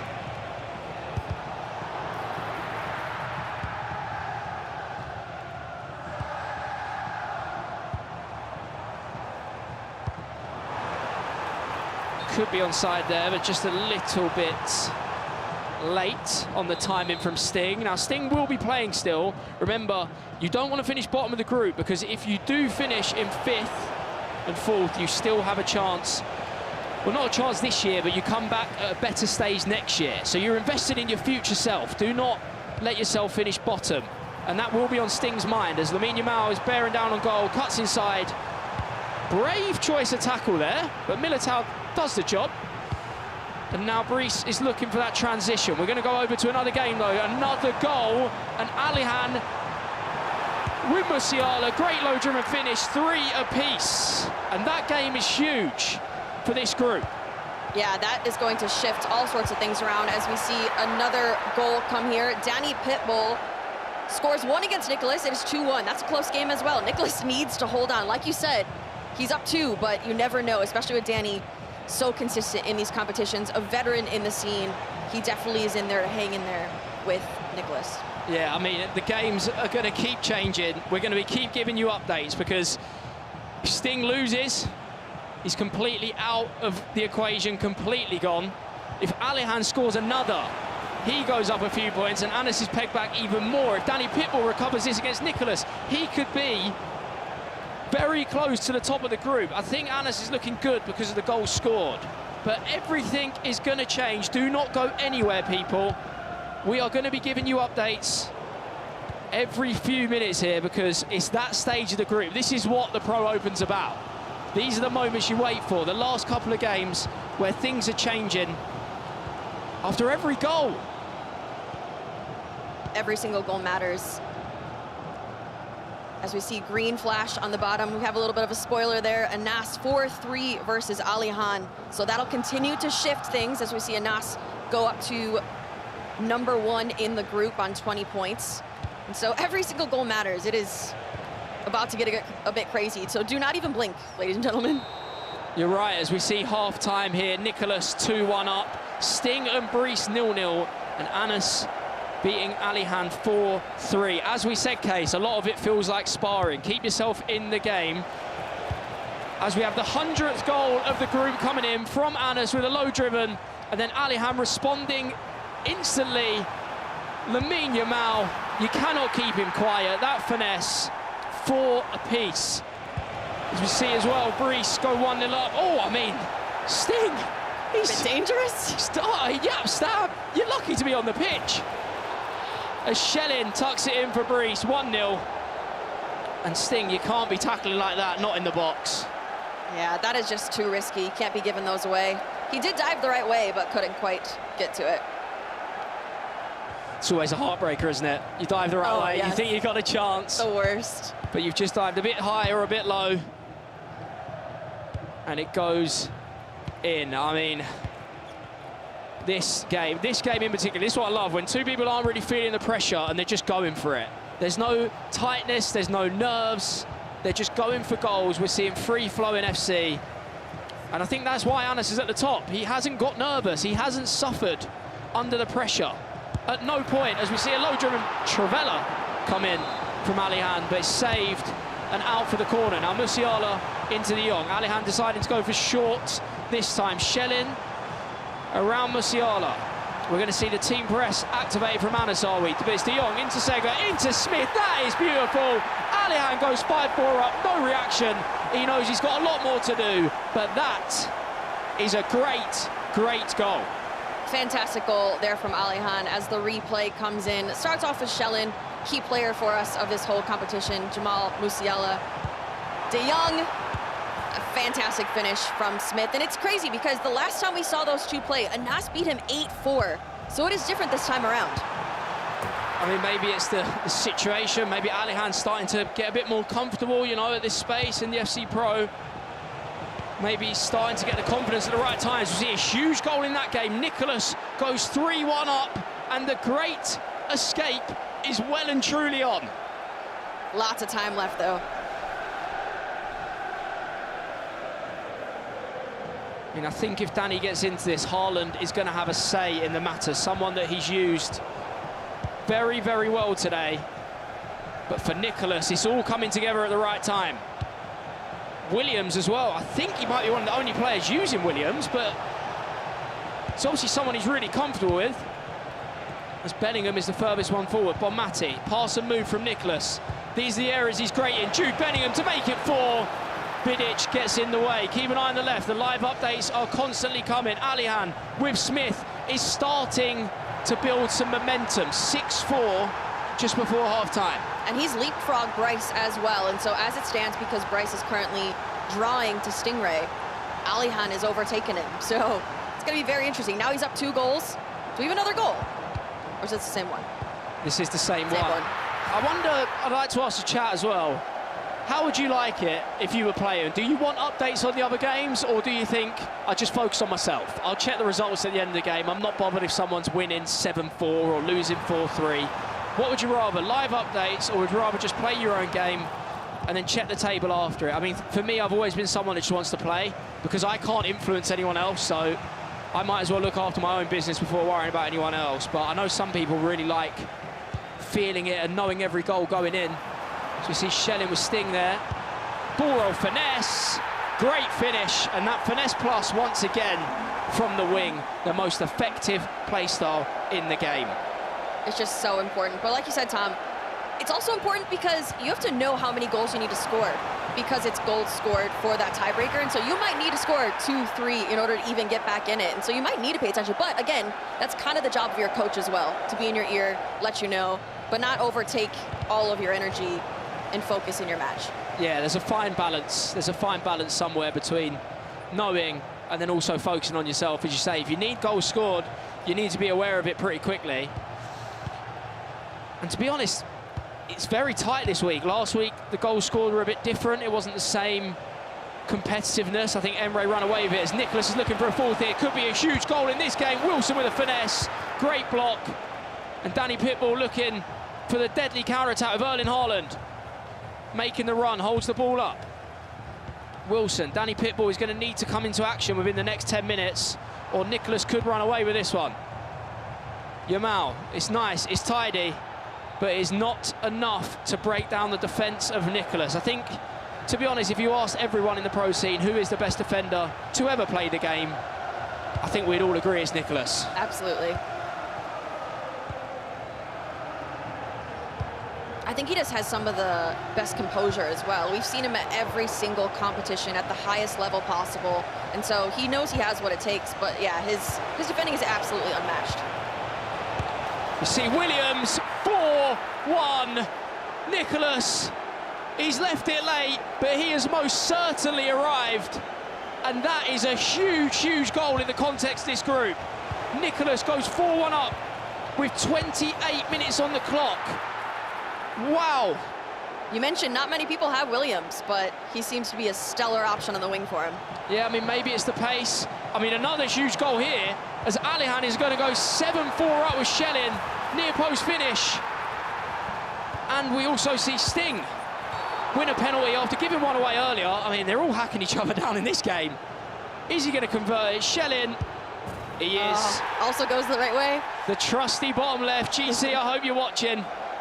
The place to be, the safe base, the banker, the one that cannot fail. And Sting goes 3-1 up. But this group is getting real tasty with them last couple of goals. Nicholas, this is on. This is really on. For the ones that didn't believe, you're going to have to start believing. And I'm probably talking to myself, because I was the one that didn't truly believe. Going back to that Stingray goal, though, it's impressive because if we look at his last match that he just had against Nicholas, losing 8-3 is tough. How do you even come back from a game like that mentally and then go on to potentially beat a player like Brees? I don't really know, to be honest. I think sometimes just getting into another game is good because you don't have too much time to stress about it, worry about it, analyse it. You have a quick break, go to the toilet, and just get straight back into it. Like, you just quick step away from the setup, 2 minutes, and then you're back. However, Alihan has scored another, by the way. We are going to have that goal view very soon as we see Nicholas looking for a fifth and to potentially end the game. Not that time, but that is huge in the context of the group. Alihan is on fire. 8-4 against the group leader, and Anas hasn't got his World Cup spot secured yet. The group is tighter than ever. Nicholas and Alihan are clawing the gap back to Danny and Anas. I mean, look at it, 17, 15, 13, 11 and 10. What is going on? Oh my goodness, almost another opportunity there. Yeah, no, Tom, this is absolute insanity, and this last round is about to be so important. Here is the goal from Alihan. What we expect in case Segop, we mentioned her earlier. There we go. It was the right call, wasn't it? Yeah, she's just such a well-rounded player. We've seen her in so many goal-scoring opportunities, whether it's providing the assist or the finish in itself. But yeah, top-tier player to choose from all the options, especially because she is one of the cheaper options, but definitely one of the best as well. 100%. We have a guess that is wrong in the chat there. I mean, think about what I said. Jose Mourinho loved to bring on this player to see out a win. It is not Cameroon. He is from the Mystery Nation. It is not Zimbabwe, it is not Cameroon. Guys, screw your heads on here, have a think. It is not Egypt. Pretty sure we gave a clue earlier, there is green Yes, on and the flag. two heroes as well. 2 heroes in FC. No icon. No icon. And a holding midfielder that Jose Mourinho adores. As Yamal is cooking here with Sting. That is sensational! Wow! Stingray pulling out all the tricks. I mean, he's probably thinking, why didn't I do that earlier? Absolutely beautiful here from Stingray. Lamine Yamal, I mean, you could never guess where he's going to go. Again, Caroline Tiger with the finish. Stingray is all smiles. I would be too if I scored that, but I will probably never score that in my life, so well done, Stingray. That is amazing. I mean, Anas is going to need something amazing here. So he needs 3 goals in this game. I tell you what, if you're a neutral, these are the exact results you wanted. The exact results. The group is so tight heading into that last game.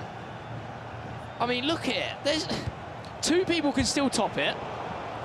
If the results finish exactly how they finish now, you'd have Danny and Anas fighting for first spot, and you'd have Brice, Alihan, and Nicholas all fighting for third spot. I mean, Danny Pitbull, even though he's losing to Nicholas right now, he is going to qualify. Yep. Regardless, so he knows that he's safe. Anas is safe. They're playing for a World Cup spot, and then Nicholas, Alihan, and Brice will still be going. However, I think regardless of the situation here, Sting will be going home, which already is one of the biggest shocks that we've seen this season. Absolutely. No one would have put money on the fact that Stinger is not making it through. Yeah, no, this entire group is shocking me, but I'm here for it. Oh, another almost opportunity there. But this last round, it's going to be a nail-biter for sure. As we see Danny Pitbull going for that Haaland route that he knows and trusts to no avail that time. And Danny is going to need a goal very quickly here if he wants anything to do with this game. It doesn't look likely. With the way Nicholas defends, I can't see him conceding 3, but you can never say never. Nicholas using the defence to his advantage there to try and counter-attack. Now, one more goal for Nicholas. Is this the moment? Jill Scott breaking in and goal. Oliver Kahn with a save. It's not the goal to win it, but it's a few more minutes off the clock. Yeah, any extra seconds you could possibly take off the clock in this position, you're going to take it.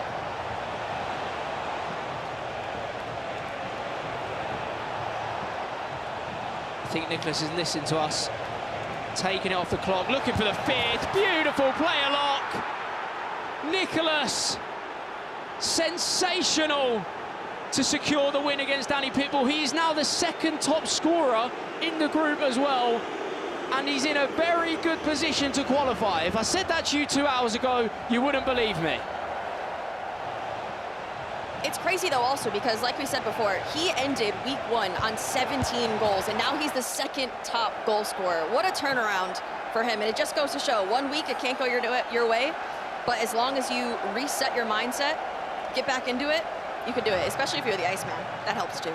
Yeah, I'd love to know what Nicholas has eaten today, because he's arrived a different man. It's the Nicholas we know. And I did think he was going to regret week 1, because I thought this version Nicholas was going to turn up, but it'd be too little too late, especially after the draw. But he's proven me wrong, as Bellingham tries to get one back for Brice. The shot didn't come off there. I'm very surprised by that. I mean, I'm sure Brice won't be happy regardless. Sting even looked in a bit of shock, but he's now in the mood to punish. I think Yamal is offside that time.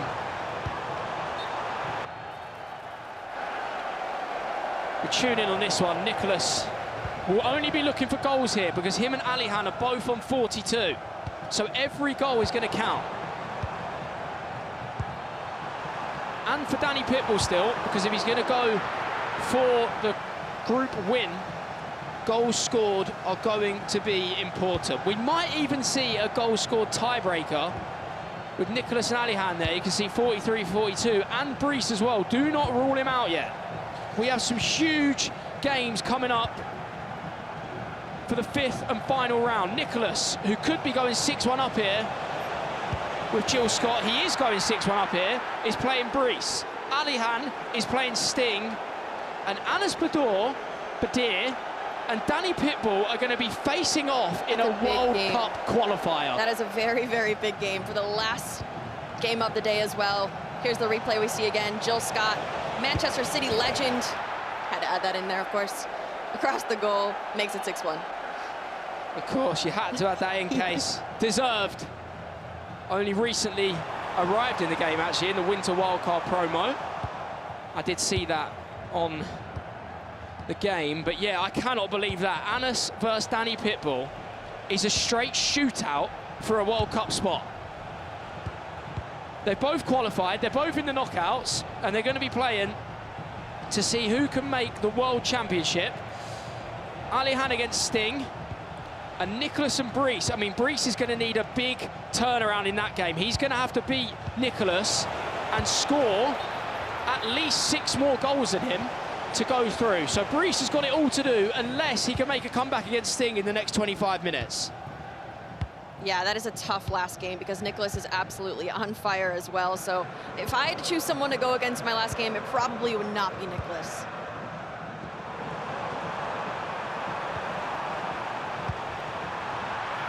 I mean, Brees, we said he needs something. Looks like he's getting further away here. Sting continues to score. I mean, a point for Brees changes everything. If he goes on to 11, he only needs to beat Nicholas. He doesn't have to beat Nicholas by 6 or more. That is a significant difference. And I hope Brees is aware of that when he's playing now. He is going to have to really go after Sting here because, let's be honest, beating Nicholas by nearly 6 feels impossible. But if he can just get a point, which is just 2 goals against Sting, it's a completely different concept. We see Nicholas wrap his game up, looking emotional as ever. As you see, Nicholas doesn't really give us much, does he? This one is 9. Iceman. I mean, he is the original Iceman. We see a lot of composed players these days, but in my mind, they're just Nicholas pretenders. You know, Nicholas started that. Copycats. Nicholas started the Iceman, and he's continued to do it for years. I've actually heard he's a pretty nice, emotional guy off the space, but in here, he does not show any emotion as Alihan secures the win against Anas, 10-6. And he'll also be having his eyes on. I don't think goal difference or goals scored is going to matter for Alihan unless Nicholas draws, actually. So it is important, ignore me. Alihan needs goals and he needs more of them because if Nicholas draws and they tie, it's going to come to goals scored and them two are very, very close. Yep, 44 goals for Nicholas, Alihan on 42. So every single goal is going to matter if it does come down to those computations. Whew. So much going on. I mean, I hope you guys are enjoying watching at home. You have joined at the perfect time if you only just arrived. Brees desperately needs 2 goals here. If he doesn't get 2, he's going to have to put 6 past Nicholas. And he might not get the opportunity because he now needs 3 goals. Stingray might be out, but he's still having a say on this group as he's dunking on Brees. Of course, he's not happy as he is going out, but he has just had a huge impact on this group. Brees is going to need 3 goals, and if he doesn't, the consequence is he's going to need to beat Nicholas by 6, maybe 7. I didn't mean that one, Case. Math is hard. Math is very, very difficult. But we'll try to keep you guys as tuned in as possible. With this last round, every single goal is going to matter. So you do not want to miss any of it. 84th minute here. Looks like it's offside. It is offside, and to be honest, for Anas, I don't think it's going to matter too much because he is just in a game against Danny Pitbull. Anas is not going to come down to a tiebreak here. So for him now, it's all about resetting. Not really important what happens now. He can concede more, he can score more. As we see another go in, it doesn't really matter. He's got all eyes on his last game against Danny. I mean, all he needs to do is draw. I don't know how you approach that game because you don't want to play for a draw, but he does only need a point. Yeah, I think at that point you just don't take as many risks, but it's a tough competitor, so yeah, it is not going to be an easy one. I mean, I think it's impossible especially on FC, to play for a draw. No, you can't. For 9-minute halves, absolutely not. That concept is alien to me. I don't think I've ever done it. Unless I've had 10 men maybe in extra time, but it's not really a thing. And this is the game we need to tune in on for round 4. Sting versus Brees. Sting is out. Regardless of what happens here, he's going to end it though. He's going to end it. He nearly has. Sting is out. Brees could really do with 3 goals, so then he would be on 11 points, and he would only have to beat Nicholas. If he doesn't win, or he doesn't get a draw, and he's stuck on 10 points, which is going to happen, Stingray has secured the game. It is over at 6-2. So we now know where we stand heading in to the last round of fixtures. The only thing for Brees to do here is try and score goals. Yep. Because if he scores more now, he doesn't have to beat Nicholas by as many. We think right now he needs to score 6. He needs to score 6 more than Nicholas. But if he can get a few now, that will only be 4 or 5. Because if he can't win this match, it honestly doesn't matter how many he's conceding at this point. So just go for goals, take those risks, because that matters more. I mean, we could see some really interesting tactics here. I wonder if Brees just goes team press all out. Because 2 goals are actually really, really valuable. Even if he concedes another, he wouldn't be too bothered here. Yeah, take the ultimate risk. Yeah, just go for it. Just go for it. He needs goals. Every goal he scores now is a goal less that he has to score against the Iceman. Wow. And the composure on these guys as well. They're all just, you wouldn't be able to tell what's going on out there. They're locked in. Don't worry. Me and Case will be bringing the energy. The players are locked in, but we won't be. We'll be shouting. We'll be letting them know that there is a lot to play for here as Anas, he's looking for a goal with Alessia Russo, but his eyes will be on that all-important last game against Danny Pitbull, where it's quite simply a World Cup qualification shootout. Man, 12 goals as well in one game is absolute insanity. The most in this group by far. Good turnaround there for Alihan, especially up against Anas, who's top of the group. This was not an easy match for him, so this scoreline is quite insane. Yeah, I mean, huge confidence boost for Alihan, and I'm sure he's going to be supporting Brees in the last game. I think Alihan is ahead of Brees, but behind Nicholas.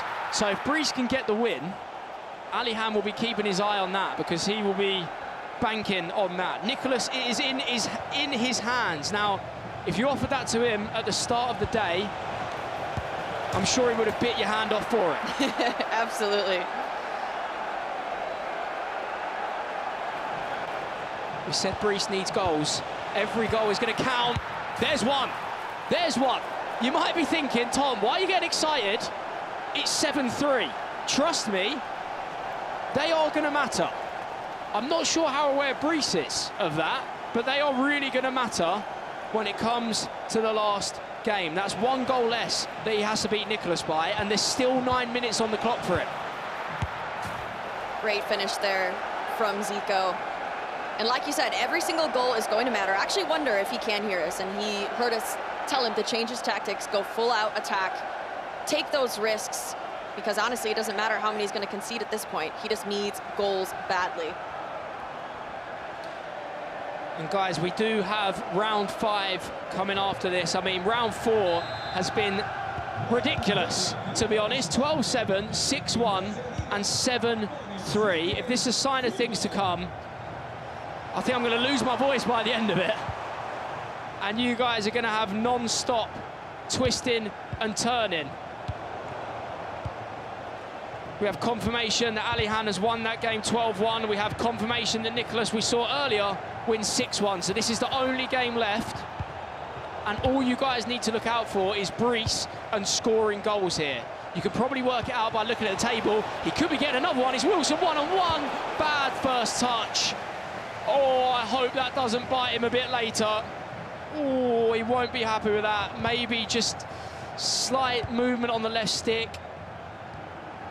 I mean, he might concede, but it doesn't really matter.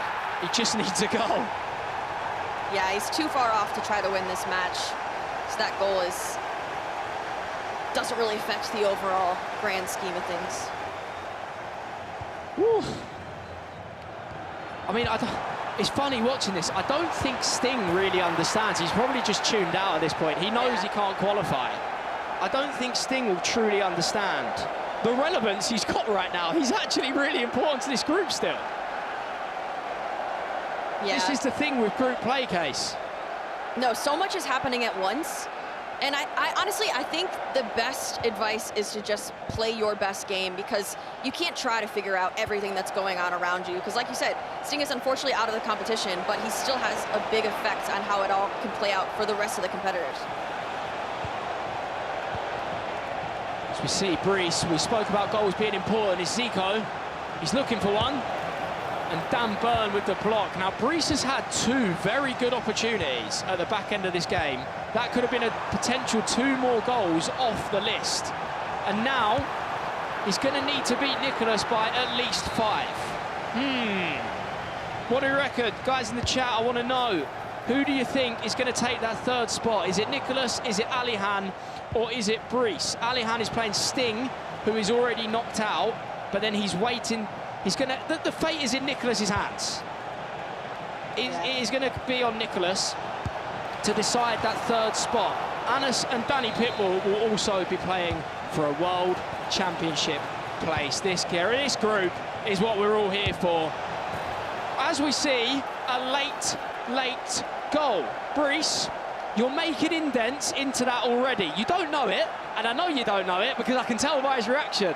But them last 2 goals are very important, and he could be thanking himself in about 25 to 30 minutes from now. Wilson with the unbelievable finesse. I've told you enough time, people. Finesse plus is the best play style on the game. Did you complete the Sophia Wilson SBC? Oh, yeah. Flashback? Yeah. Oh, the day it came out. That was in my club. So Instantly, yep. Instantly. Sometimes at Team of the Year, there's just must-do SBCs, and Wilson goes straight into that category. Absolutely. And if you don't have the fodder, go and get the fodder, people. It's worth it. There's enough ways of doing it. There's enough upgrades out. As we see Sting win 8-4, doesn't matter for him as he is out, but Brees with a few important goals at the end, and we'll be heading into round 5. We have some huge games coming up. Nico versus Brees. Whoever wins will be given a chance. I mean, if Nicholas wins, he will be in 3rd place. But our featured match for a World Championship spot, we've got Anas Badir against Danny Pitbull. The winner goes to the World Championship. Be back soon.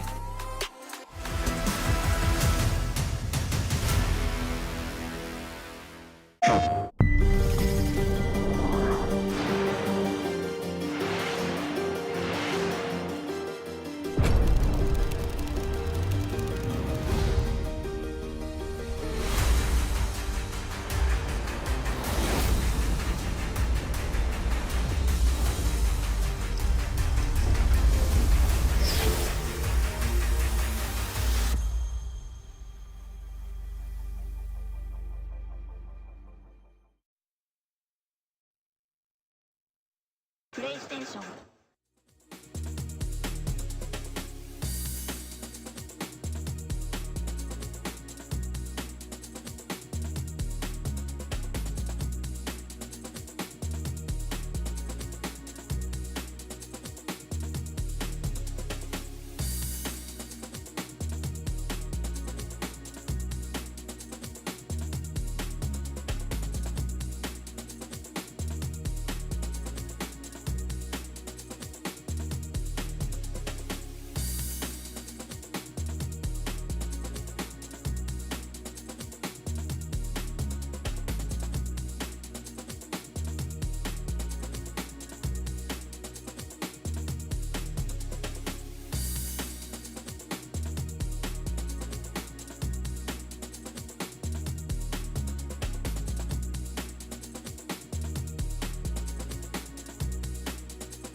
Hello and welcome to the FC Pro Open. We've got an incredible Group D in store tonight. This group is wide open. Best player in the group this week. I'm top, so yeah, I think I will. Still all to play for. This group better be ready. I'm coming to get that top spot. I'm one of the best players in the world and I can top the group. Meu objetivo primeiro é ficar entre os 3 primeiros. I still think that I'm gonna win this group.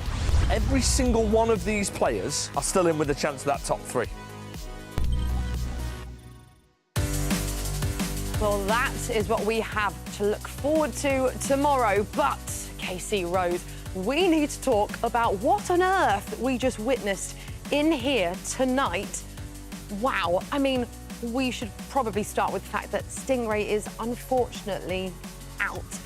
You could see from his emotions, his reactions, of course, what that meant to him. But we'll start with Nicholas versus Danny Pitbull. I mean, we can see the stats here. Nicholas, the Iceman. We've spoken about him a lot this evening and at the top of the show as well because, you know, we were all saying he's unbelievable. We know what he can do. I think Tom Lees was saying on commentary, what has he eaten today? Like, what has gone on? Because this is a totally different Nicholas to what we saw last time out, isn't it, Case? Yeah, I mean, it goes to show one day could not be your day. Like they said, they couldn't quite put a finger on what he did wrong, but he came back today completely different player. But again, he's the Iceman. He's one of the best competitors in the competition. He's competed at the highest level. He has the confidence, one of the best defenders in the competition, and he's brought his A game today. Totally, and that shows why he really is one of the best that we have in the game because he can turn things around. We were talking about Nicholas, redemption, could he do it? It was almost impossible. Well, apparently not. Look, it's not done yet, but it's looking good. And that game against Danny Pitbull, who has been very good himself, 6-1 win, Rose. Well, I think that's the thing. I mean, you're looking at Mr. Worldwide, Danny Pitbull, right? Mr. Worldwide. And, he's not a bad competitor. Like, he's an insane competitor. So to come out of the low point that he was at and come back and go against Danny and 6-1, I mean, that's a great feeling. 70% of the chat, by the way, think that Nicholas will make top 3. I want to know what you guys were saying, honestly, at the start of the broadcast. What were your thoughts and feelings? I thought things were going to change around. I thought it was going to be either Stingray or Nicholas that did it. And so I didn't say yes to it, but I'll say that I did. I've always believed in him. I think. Sure, okay. Yeah, we'll find clips. We'll find the footage, yeah. What about Stingray versus Brees, though? I mean, 8-4, so a really good game from Stingray. You could see towards the end that, you know, the passion had kind of gone because he knew that regardless of this result, that he was out of the tournament. What a player, Casey. Again, you know, when the groups were done, when we were in Atlanta, I don't think we thought this would be the case whatsoever. No, absolutely not. I mean, Stingray, he won Iligon, so he has trophies to his name. And so to come into this bottom of the group, I think it's a shock to everyone, including himself. But yeah, sometimes it just goes that way. But that game's still so important because Brees needed all of those goals. He knew he wasn't going to win. But in this next game up against Nicholas, those goals are going to matter because tie difference is going to come into effect. And so we need to start doing some math. Quick maths. My brain is a bit slow right now, tough. Casey. But Brees will be frustrated. He's had a bit of a mixed day, actually, hasn't he? But he would have looked at Stingray, and like we've said, right, Stingray is brilliant. We know what he can do, but he's not performed the best last time out and today. So Brees would have thought, OK, I can get a win here, and he just couldn't make it happen. Well, it's funny because, not funny, but Stingray just went up against Nicholas before that, lost by 6 goals. So you'd think going into that one, he's going in there with his head down. No, he came out here swinging, scoring all these goals on him like he's still in the competition. And finally, Ali Han got his first win of the night. I mean, wow, what a win. So many goals. Every time I looked up, I was like, oh, another one. 12-7. And also a huge win, by the way, against Anas Badir, who we have spoken so highly of because he's just been brilliant to watch. What do you think happened here, by the way? Do you think that Alihan just knew that he had to do something? He had to pull something out of the bag? Or is it maybe a case of Anas just slightly switching off? Yeah, I mean, the first half here, it was actually really, really close. I believe there was only one goal between them, but something switched on for him in that second half, and it was like a ball rolling down a hill because he just continued to push, and he never let up. He never let up. It was full consistency there. I mean, we don't see a lot of celebrations from him. I was going to say, he scored 12 goals. Let's get a celebration. So calm, but I guess he can't celebrate yet because it's still all to play for, but that makes it so exciting. This next round of games, this last round of games, anything can happen, Rose. I'm getting a little too emotionally invested in it, I think. Like, it's genuinely pulling at my heartstrings. I don't want to really see anyone lose. So if you see me crying by the end of this, like, please ignore it. Okay, we're going to give you a moment to get yourself together, and we're going to head to our casters. Brandon and Tom, over to you. Well, we could only have dreamed of it all to end like this, Tom Lees. Round 5 in front of us in this group, and how on earth it's turned and moved like it has. I'm all for it. I mean, there's so much to play for in this last round, isn't there? I mean, we were due a group like this, let's be honest. The first time Anders run away with it, Emre come in like, yeah, we get it, you two are the best players in the world. Now them two are out of the picture, we've got a group that is really, really tight. I did think it would happen in one of these Pro Open groups, and Group C is where it's happening. Absolutely, look, we are all for this. This is going to be quite the ending here. And it could be quite the start, as he's just offside. Anas Badar, he's on for a World Championship ticket. He wants to be the first African player there in this year's FC Pro World Championships. We've seen the dates. It's July this year, back in Saudi Arabia. And he wants to be the third player, alongside Emre Yilmaz and Anders Vergang, to book a ticket there. But Danny Pitbull, Tom, could very much also be there as well and steal that ticket from him. I mean, I can say I know how they feel, Brandon. I've played one game to qualify for a World Cup before. Do you want to know how it went? I lost 7-1. So, unfortunately, I can't speak of good experiences here, but I can imagine and I can feel the pressure they're both under. They both know that this is a golden opportunity. They are going to get the chance again in their leagues, respectively. However, one game to qualify, it feels like your time is now. Look at that table, as we said. Danny Pitbull wins. He is there. Anas Badar wins. He's at the World Championship. Not just that, $30,000 guaranteed before even kicking a ball next Monday night here. Which, by the way, if you haven't heard the news, anyone that attends on Monday night, the 26th, scan that QR code, you will pick up the winner's SBC live item, and 10 of you at random will pick up a Team of the Year as Danny Pitbull goes 1-0 up in this one. Remember, whoever wins is off to the World Championships. Composure plus, I'll tell you that. Look at that, he doesn't even blink.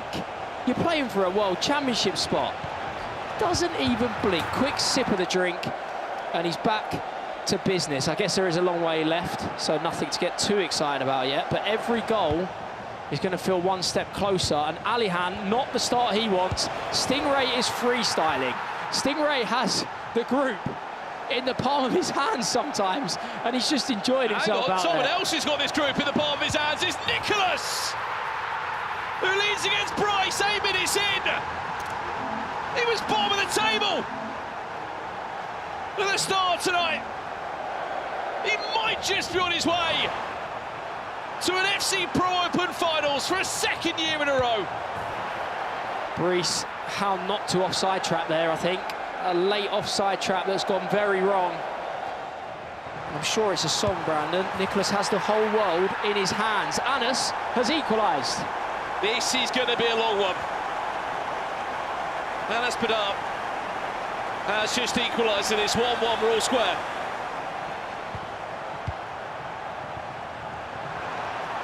Peanut low driven, thank you very much. 1-1, game on.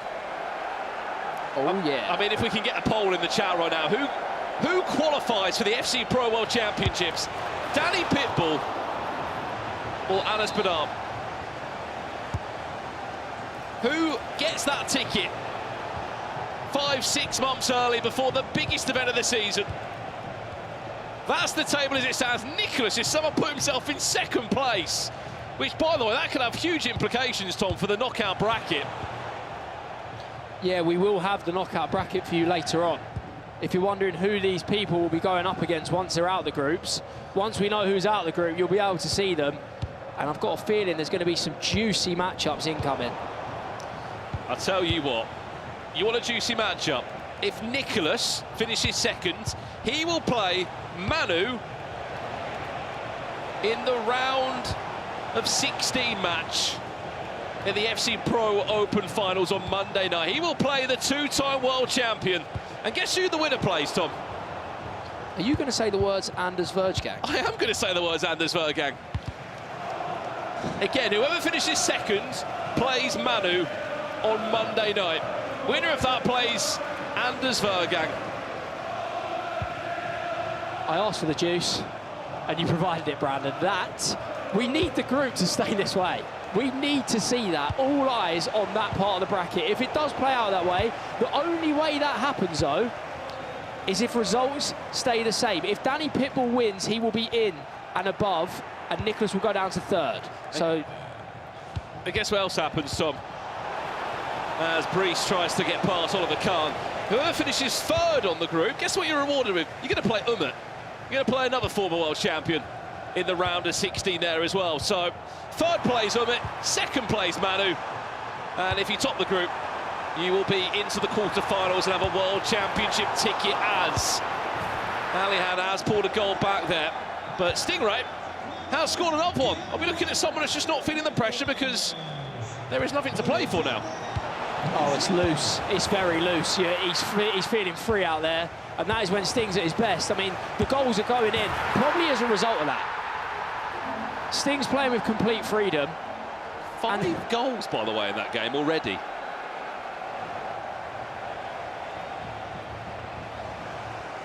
Keep your eyes on that table. It is going to move. It is going to change. As it stands, Anas Badal will be on his way to the World Championships. Nicholas in second, Danny Pitbull in third.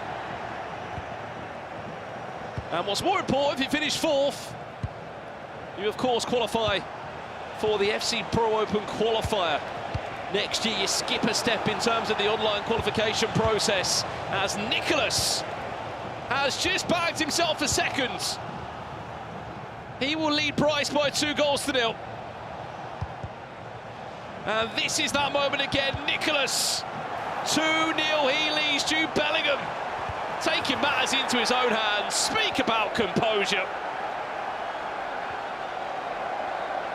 How we used to see him go in 23. Straight line step over. Don't see too many of them going around now, but Nicholas using every mechanic to his advantage. Ice cold from the Iceman, who has made the impossible possible tonight. Unbelievable so far.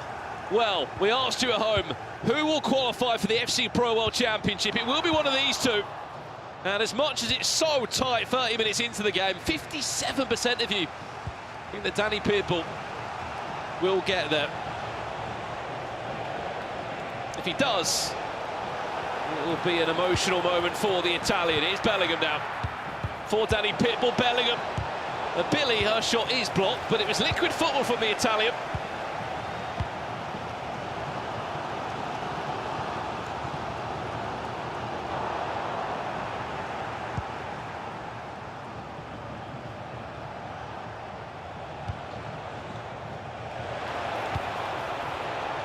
Sophia Wilson, her pass is blocked. And it will leave for Danny Pitbull to have another chance for Sophia Wilson. Just about tipped around the post. But Oliver Kahn gives us a chance to jump back to this one, Tom.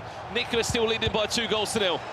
Yeah, I mean, see what Anas did there. I think he got a bit excited for the transition. When you see someone running from deep, you kind of have it in your mind. You have to choose that runner now. He saw the run on the left and then lost it. And on this game, you can't really lose the ball in transition. If you're going to try and play quickly, can't lose it on your own back line. He's very fortunate he hasn't conceded there. As Brees looking for one back, but he's offside. I mean, are they feeling the pressure yet, Brandon, or do you reckon it's just a little bit later in the game? think a little bit later in the game. Nico Williams coming forward now. Nicholas still can't get past Oliver Kahn. What a save! There is a reason why he's in all 6 teams tonight. The German icon. Bob Matty, look at the feed. Nicholas blocked in his tracks that time. Brees.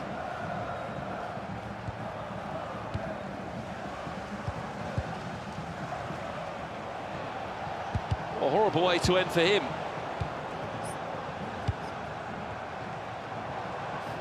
Wilson finds Bob Matty. Is there an option? Or is Nico Williams going to take it into his own hands? Play a lot off the line by Jonathan Tarr, just about.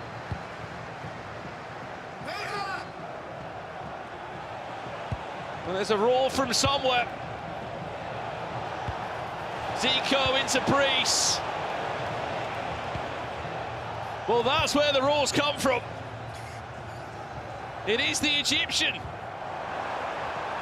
that has got the goal. Anas. 2-1 he leads. Claudio Pina, low driven. He's getting closer and closer, Tom. Can feel it going up a notch. We heard the shout. Starting to realise what's on the line here. Every goal has that added bit as Brees is going to find a way back in with some silky dribbling from Wilson. It's nice finesse to make it 2-1. But yeah, you can feel the tension go up in the studio now. Every goal, especially for Anas, is going to mean the world. Well, Nicholas has just gone from 0 upgrades for Garnacho to maximum upgrades if he can hold on to this. 16 points, it will mean that Garnacho will get himself not just a +1, but a +2 tonight, because he's got 10 points and potentially 16. He's also going to have a play style of Nicholas's choice. With a win here. That's the table as it stands. He was on 3 points.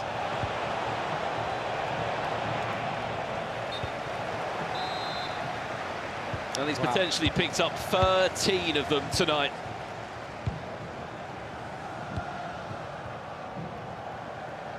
If someone was going to do it, it had to be him, didn't it? Everyone was talking about it, everyone's predicting it. He just steps up.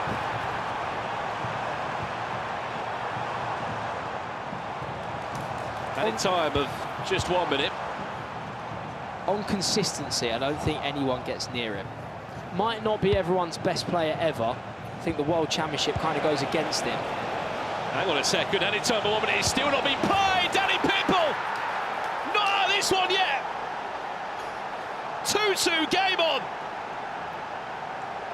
The half-time sparring is done. They are both in position. And now, this is going to be an interesting second half. Haraslin? Might have just ruined that name. I have not seen anyone use that item yet, Brandon, but coming in clutch. And that is a huge goal for Nicholas. Brees on the team press has got it all wrong. And Bellingham puts Nicholas 3-1 up as Alihan equalises. Alihan's got a goal back, but Nicholas has got a third. I think it's a Conference League. Harassling there, you've just said. You're on the mark. It's just bagged a huge goal for Danny Pitbull.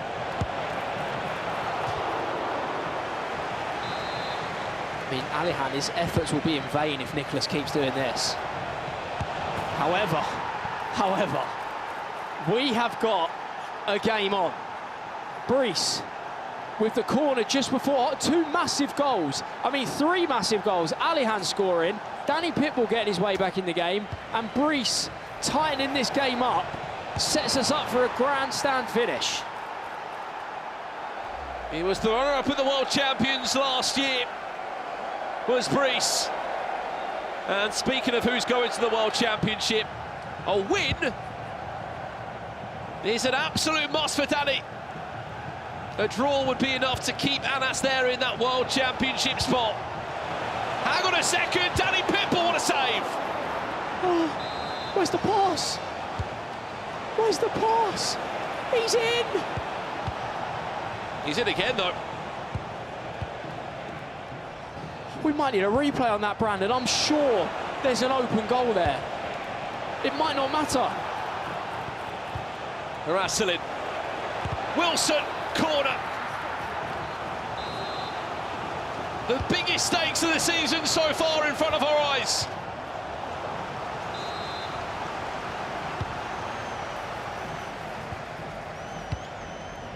Billy, Yamal again, another corner. It just keeps on falling the way of Danny Pitbull.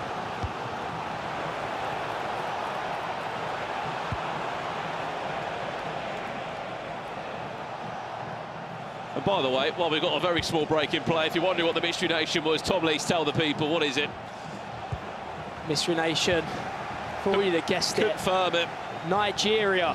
I told you, John Obi Mikel, arguably the greatest impact sub of all time. When Mourinho brought him on, any game, 1-0, 2-0, you might as well have picked the ball up and gone home. That is confirmed. Your Mystery Nation for Matchday 7, Group C, is Nigeria. Complete the in-game task and get the rewards. He gets it right, congratulations. Sophia Wilson is onside and Danny Pitbull's 3-2 up. Call that the peekaboo through ball. You don't see that. You do not see that. Really late. Just comes round the back. Look, just there. He hasn't even seen it. He hasn't seen it. Can you blame him? You've got to have eyes in the back of your head. Is that the incisive pass of dreams? Oh, it is. Hang on a second. Ali and Lyon, 4-3 up. I mean, it's something. He's doing what he needs to do. He's doing his job. But Nicholas might make that all null and void if he just carries on winning. How do you feel, Tom? You're in this situation of Danny Pitbull. You know the situation, you know the stakes, you know what's on the line. Being potentially 25 in-game minutes away from a World Championship ticket. How on earth do you try and stay calm? I mean, the thing is, you just can't replicate them moments. You can sit there and say, oh, I prepared for it, I knew this moment was coming. You can't prepare for it. It depends how you react. Some people go pure flow state at this moment. They know that it's their moment to do what they want to do. Some people panic and start shaking. Hang on, Breeze coming in for an equaliser! It's the Parisian that's just bagged the goal! 3-3! And once again, the table changes. Nicholas drops out. And Ali and Lyon drops back in. I mean, Fabrice, it's probably in vain. I think regardless, he's got too big of a mountain to climb. But for Alihan, has anyone told him what's going on? Is he aware what's just happened? Well, that changes the table completely because Ali and Lyon might just be back in. He is, look at that. 2 goals. A 2-goal difference. Nicholas in a 3-3 draw against Bryce. Ali and Lyon 4. Hang on. Not quite. The table changes again. Nicholas back in the top 3. This is going to go right down to the wire, isn't it? This is going to go right down to the last kick of a ball. I think we're going to have a moment coming, Brandon, because if this carries on, what is going on? I mean, Anis is in. Offside. Just. As it stands, Danny Pitbull's off to a World Championship final. But there is still a long old time left in this one.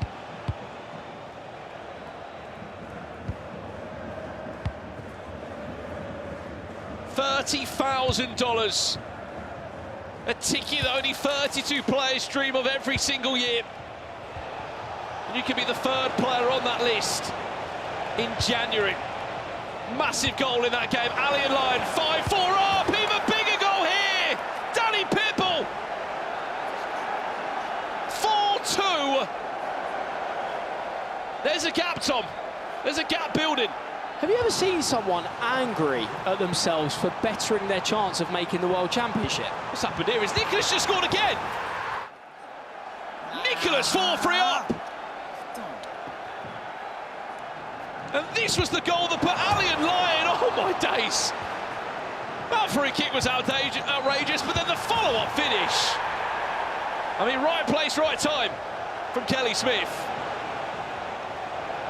And that there was the fourth for Danny Pitbull. The extra pass you called for earlier, Tom, that time he delivered.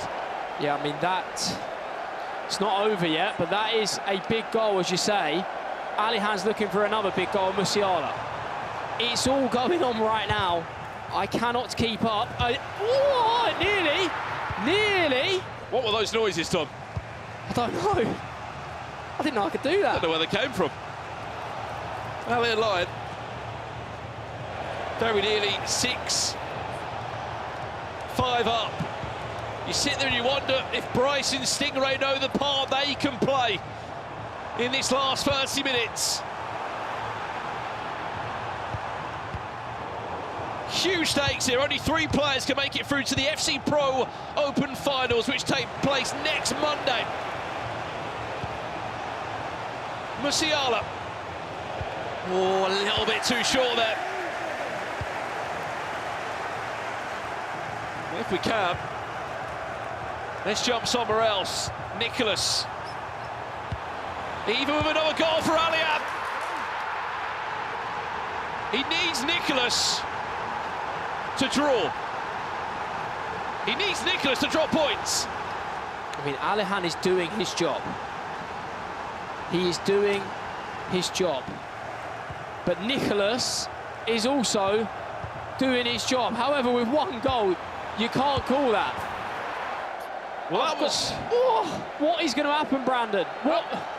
That was goal number 150 of the night, just to spice things up. So I think we only had 126 goals the last time this group played out tonight. It's been very different as it stands. Nicholas has to win. Has to win. And has to find the back of the net, which he can't do that. Is that pressure knocking on the door? Is Nicholas answering to it, or does he not care? Nearly again. I mean, he's using these creative runs so well to bring players inside the fullback and really change the trajectory of Williams especially. Can tell that's what Nicholas enjoys. Danny Pitbull, about 20 in-game minutes away from making the World Championship if he secures the win. However, Anas nearly has something to say about it.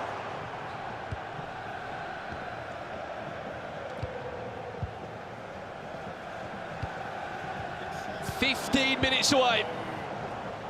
Anas scores now. We are in for a very action-packed last 15 minutes. If you're confused on what this means, it's the top 3 that go through. Top of the table, Nicholas has just scored again. 13 points from 15 for the Iceman tonight. Was it ever in doubt? Was there ever be any other player that could pull that off tonight? Danny Pitbull is just over 10 in-game minutes away, Tom, from topping the table. I mean, he just has to defend maybe 3 more attacks, with this being one of them. I mean, there's Mike on, he hasn't got it away. Vitinha. Anas, great block again from Murillo. He's the only player, Danny Pitbull, to start Murillo. And I'll tell you what, if he's coming with a big tackle like that, why not? I'll tell you what, what's happening in that game. Nicholas has just found a 5th. But it's Danny Pitbull found a 5th.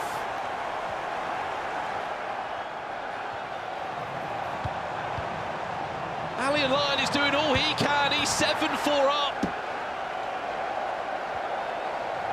He didn't score. He didn't score. He could score now, though. Offside, just into a pause. Let's go back to Nicholas if we can.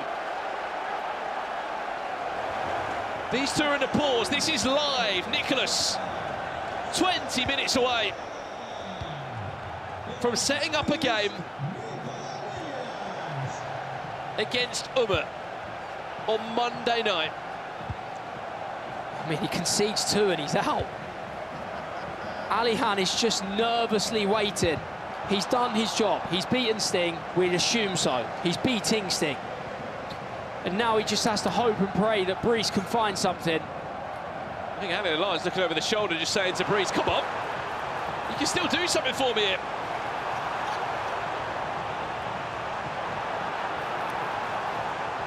Nicholas will know, though. Game management will be the forte right now. Tournament football, Tom. Every second counts. Slow the game down.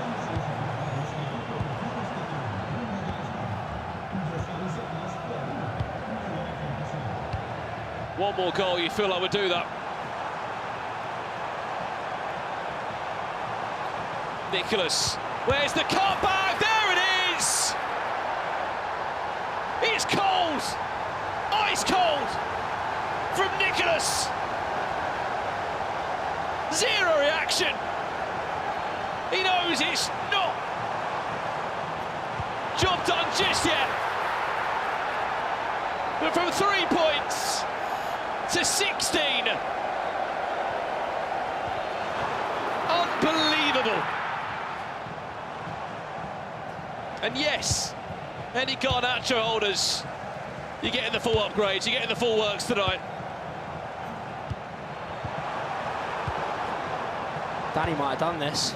Danny I think Pitbull. that tackle could have just got him a World Championship spot. One of the nicest guys in this scene you'll ever meet.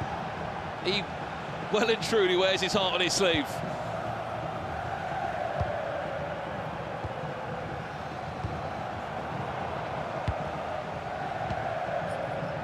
The last 12 months of that man has not been easy off the pitch. As you saw when he qualified in Atlanta and how much it meant to him. How about that, though, Tom? Months later, he's just qualified potentially for the World Championships. And that could be the nail in the coffin. Sophia Wilson off target. He's done enough, though. We've had zero reactions from him all night. But he will know what this means. Oh my. He's not there yet. I don't think he will get there. Too little, too late. I think we're going to see the crowning moments of Danny Pitbull. I think we are about to see Danny Pitbull book his ticket to the World Championship, unless the most ridiculous thing ever happens from kickoff. Anas Badir is in tears right now because he knows he had a World Championship ticket in the grasp of his hands. Boo snatched it away.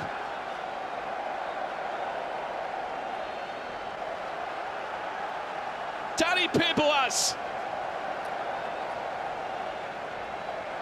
the first Italian there.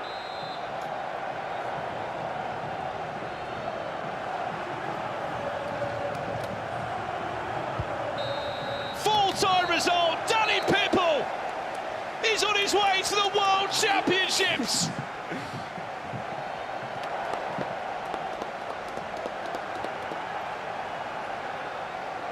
Handshake between the two of them.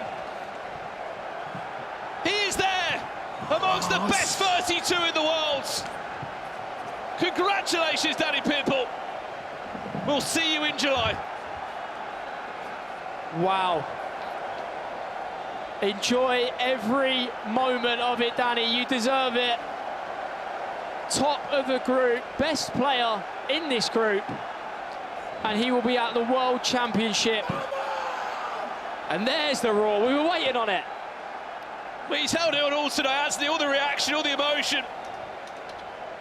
$30,000 guaranteed. Have a lean back, have a lay down. We'll see you on Monday night, my friends. You're in a quarter-final. And you're off to the World Championships. But we're not done just yet, because there's someone else who's had a remarkable night tonight, Tom. And he's just scored again. 8-3, Nicholas leads. Nicholas has qualified for the knockouts. He's done it. I think he's the top goal scorer in the group as well. He was the lowest scorer in the group with 17 goals. He's on 52. He's scored 35 goals tonight, Tom. He's picked up 13 points. He might get another one. Nicholas! We'll see you in the FC Pro Open finals on Monday. Was it ever in doubt? Not in Nicholas's mind.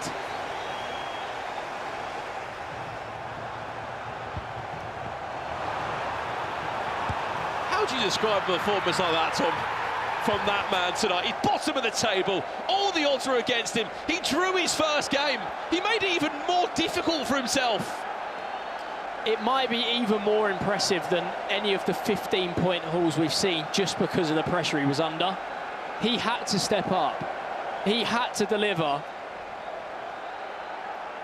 And it just feels like he does it every year. Whenever he needs to do it, he just turns up. Every time he's had to do something, whether it's getting to the knockouts, whether it's qualifying for the World Cup, whether it's getting to the Champions League, winning his E-League, whatever it is, it feels like when he needs to arrive, he always finds a way. Is it the Iceman or is it the Postman? He always delivers either way, doesn't he? From bottom of the group to top scorer of the group. He's in the top 3. He plays Umit on Monday night in the round of 16. And the bracket just gets even more stacked here in the FC Pro Open finals. An absolute masterpiece of a performance from Nicholas.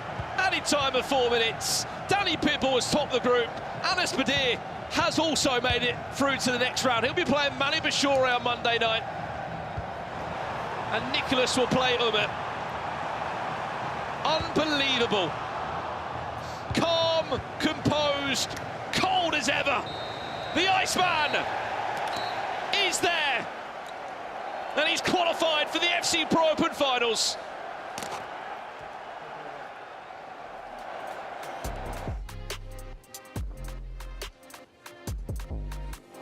Unbelievable.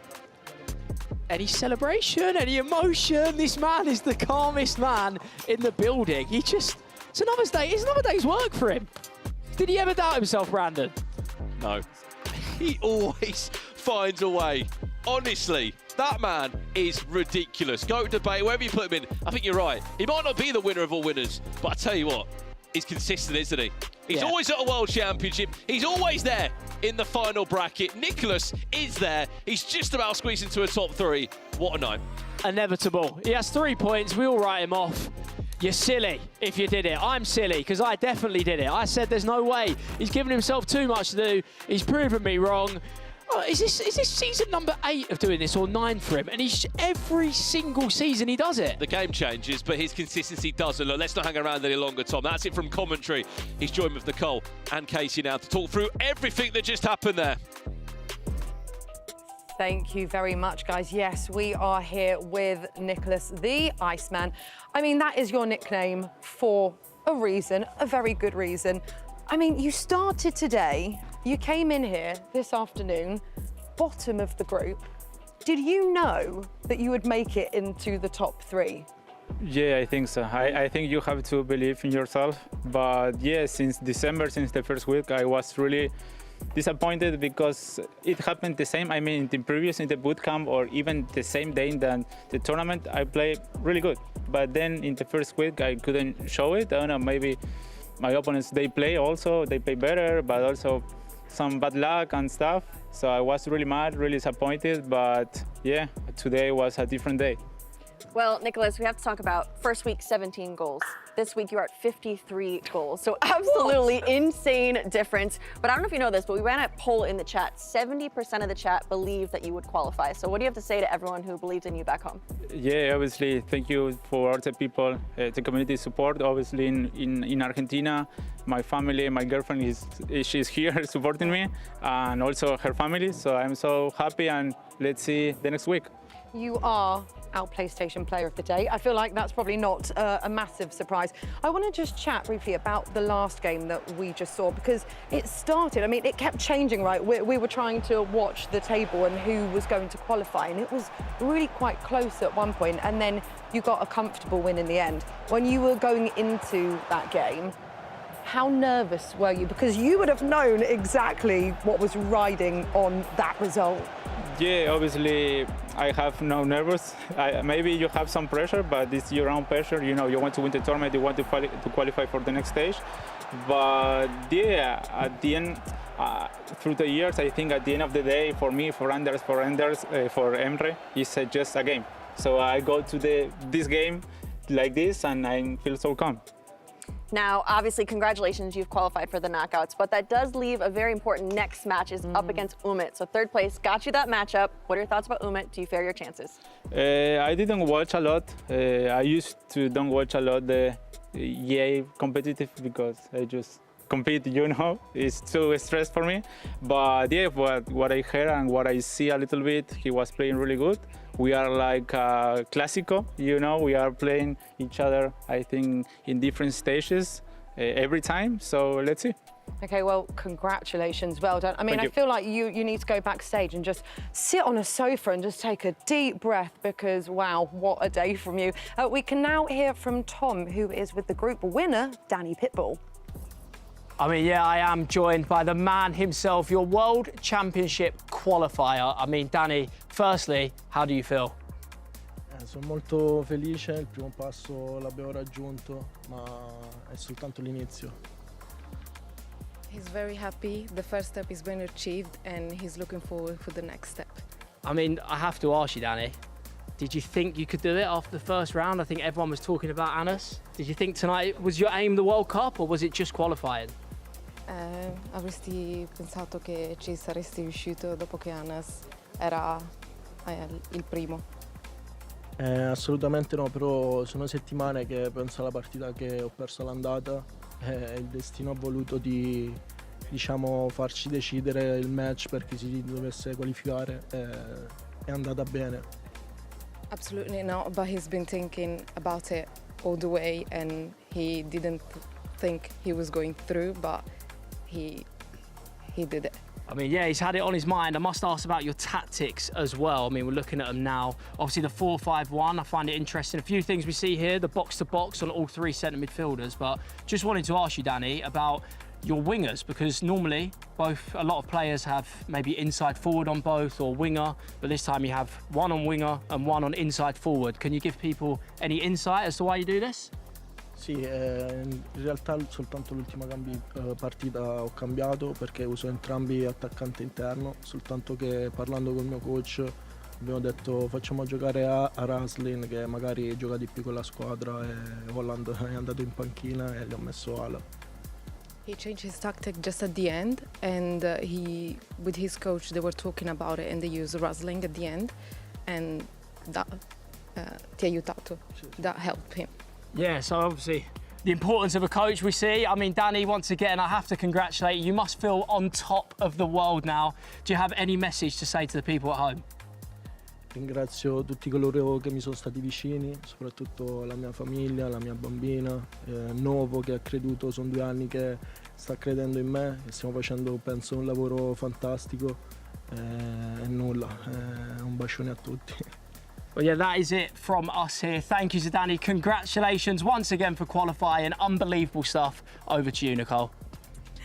Oh, thank you, guys. That was a lovely chat. We were just laughing here. Casey, you and I made eye contact because Tom, bless him, went to fist... No, Danny went to fist bump Tom and Tom didn't see it and it was a little moment.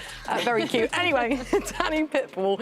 I mean, what a guy. Brandon, I think you said one of the nicest guys in the game. And we could see exactly what it meant to him. You also said earlier that we saw in Atlanta what it meant to him to qualify and a worthy winner to top the group. Absolutely. I think he's one of the pro players that is a dad and a very proud dad. He always carries a little photo around of his daughter and you can see what it means to him there. Massive congratulations to him. And look, to be in the World Championships this early onto the season, unbelievable. We've got the Group C tactics available, so keep your eyes on the screen right now. There we go, B. Smith. I mean, it sounds boring, but like, you know, when I'm 0-5 in champs, probably Nicholas's tactics might get me maybe 1 win. So I could be 14-1 in champs. 1-14 in champs. But other than that, I mean, look, there's the custom tactic toes on the screen. For those that are watching at home and want to implement some tactics into their game, take a screenshot and put them into your own squad. Lovely. Very well said, B. Smith. Rose, how are you feeling? Because I know earlier on, before that final round, you were a bit emotional and you were really feeling for the players and the ones that were battling it out to try and earn their spot. How do you feel right now? You know what? When I saw those tears flowing, Casey and I looked at each other, and for a split moment, I did think that I was going to start crying, but I wanted to be strong for the players. So I held it together, and I'm very proud of myself for that. Thank you so much. Shall we have a look at how Group C has finished then? Just in case you've just joined us, I mean, why would you? Where have you been? You've missed some incredible action if that is the case. So Stingray, I mean, we knew he was out a little while ago, didn't we? But gosh, it was such a good battle right up until the very end for those top 3 spots. But there you go, it's Nicholas. I mean, the comeback from him, unbelievable. Anas Badir and Danny Pitbull. So let's have a look then at the finals bracket and how that is shaping up. Casey, what is standing out for you? Man, I mean, we have previous world champion Manouchor going up against Anas, who was top of this group. And I would like to point that out. He had such a good run in this group. It was that last game that unfortunately he gave it away to Danny Pitbull. But I'm excited to see how he plays it out in this knockout stage, because that one's going to be good. And we also have Umit versus Nicholas. I know Nicholas says he doesn't watch the others in competitions, but I'm pretty sure Umit has been watching him. Yeah, I bet. Tomorrow is all about Group D. Brandon Smith, what are you expecting to see tomorrow? More Hopefully excitement? an ending, like we just saw there. Yeah. I mean, that would be great, wouldn't it? Some tears, some emotion. And look, another unpredictable group, but one that'll be very loud. There's a lot of Brazilian players in there. Oh, yeah, so we're going to see quite a lot of emotions. Are you going to be all right with that tomorrow, Rose? I'm gonna work on myself tonight, okay? That's what I'm gonna do. I'm gonna prepare, talk to Casey a little bit. She'll get me into it, yeah. But that's what we want to see from this. That's what we love about FC. The emotional roller coaster that we all go through alongside the players. Group D, there you go. Some big names. I mean, I'm not surprised to see Levi David sitting at the top. But after what we saw today, Casey, who knows what might happen? Anything can happen. I think that those 3 Brazilians are not looking to stay in that position. They're currently bottom of the group, but it's close, so they could potentially get in those top 3 spots. So anything can happen. Yeah, and here is how you can watch it tomorrow. And what else would you be doing other than watching Group D in action? There you go, 6 p.m. GMT. Make sure you join us. I won't be here, but I will be watching from home because I know it's going to be good. And we've got some big news if you are attending the FC Pro Open finals. Brandon Smith, that's so exciting. It is. It's the first time I think we've ever seen it in this esport, which is great. Basically, anyone that attends on the 26th, next Monday, will be given a winner's SBC item, and 10 of them will get a random Team of the Year item, I believe, of potentially their choice. So that is pretty cool. Yeah, that is brilliant. So we will see you there, of course. Guys, it has been an absolute pleasure. What a day, what an evening. That's it from us, but make sure you are back with us tomorrow where Group D will be in action. We'll see you there. Bye-bye.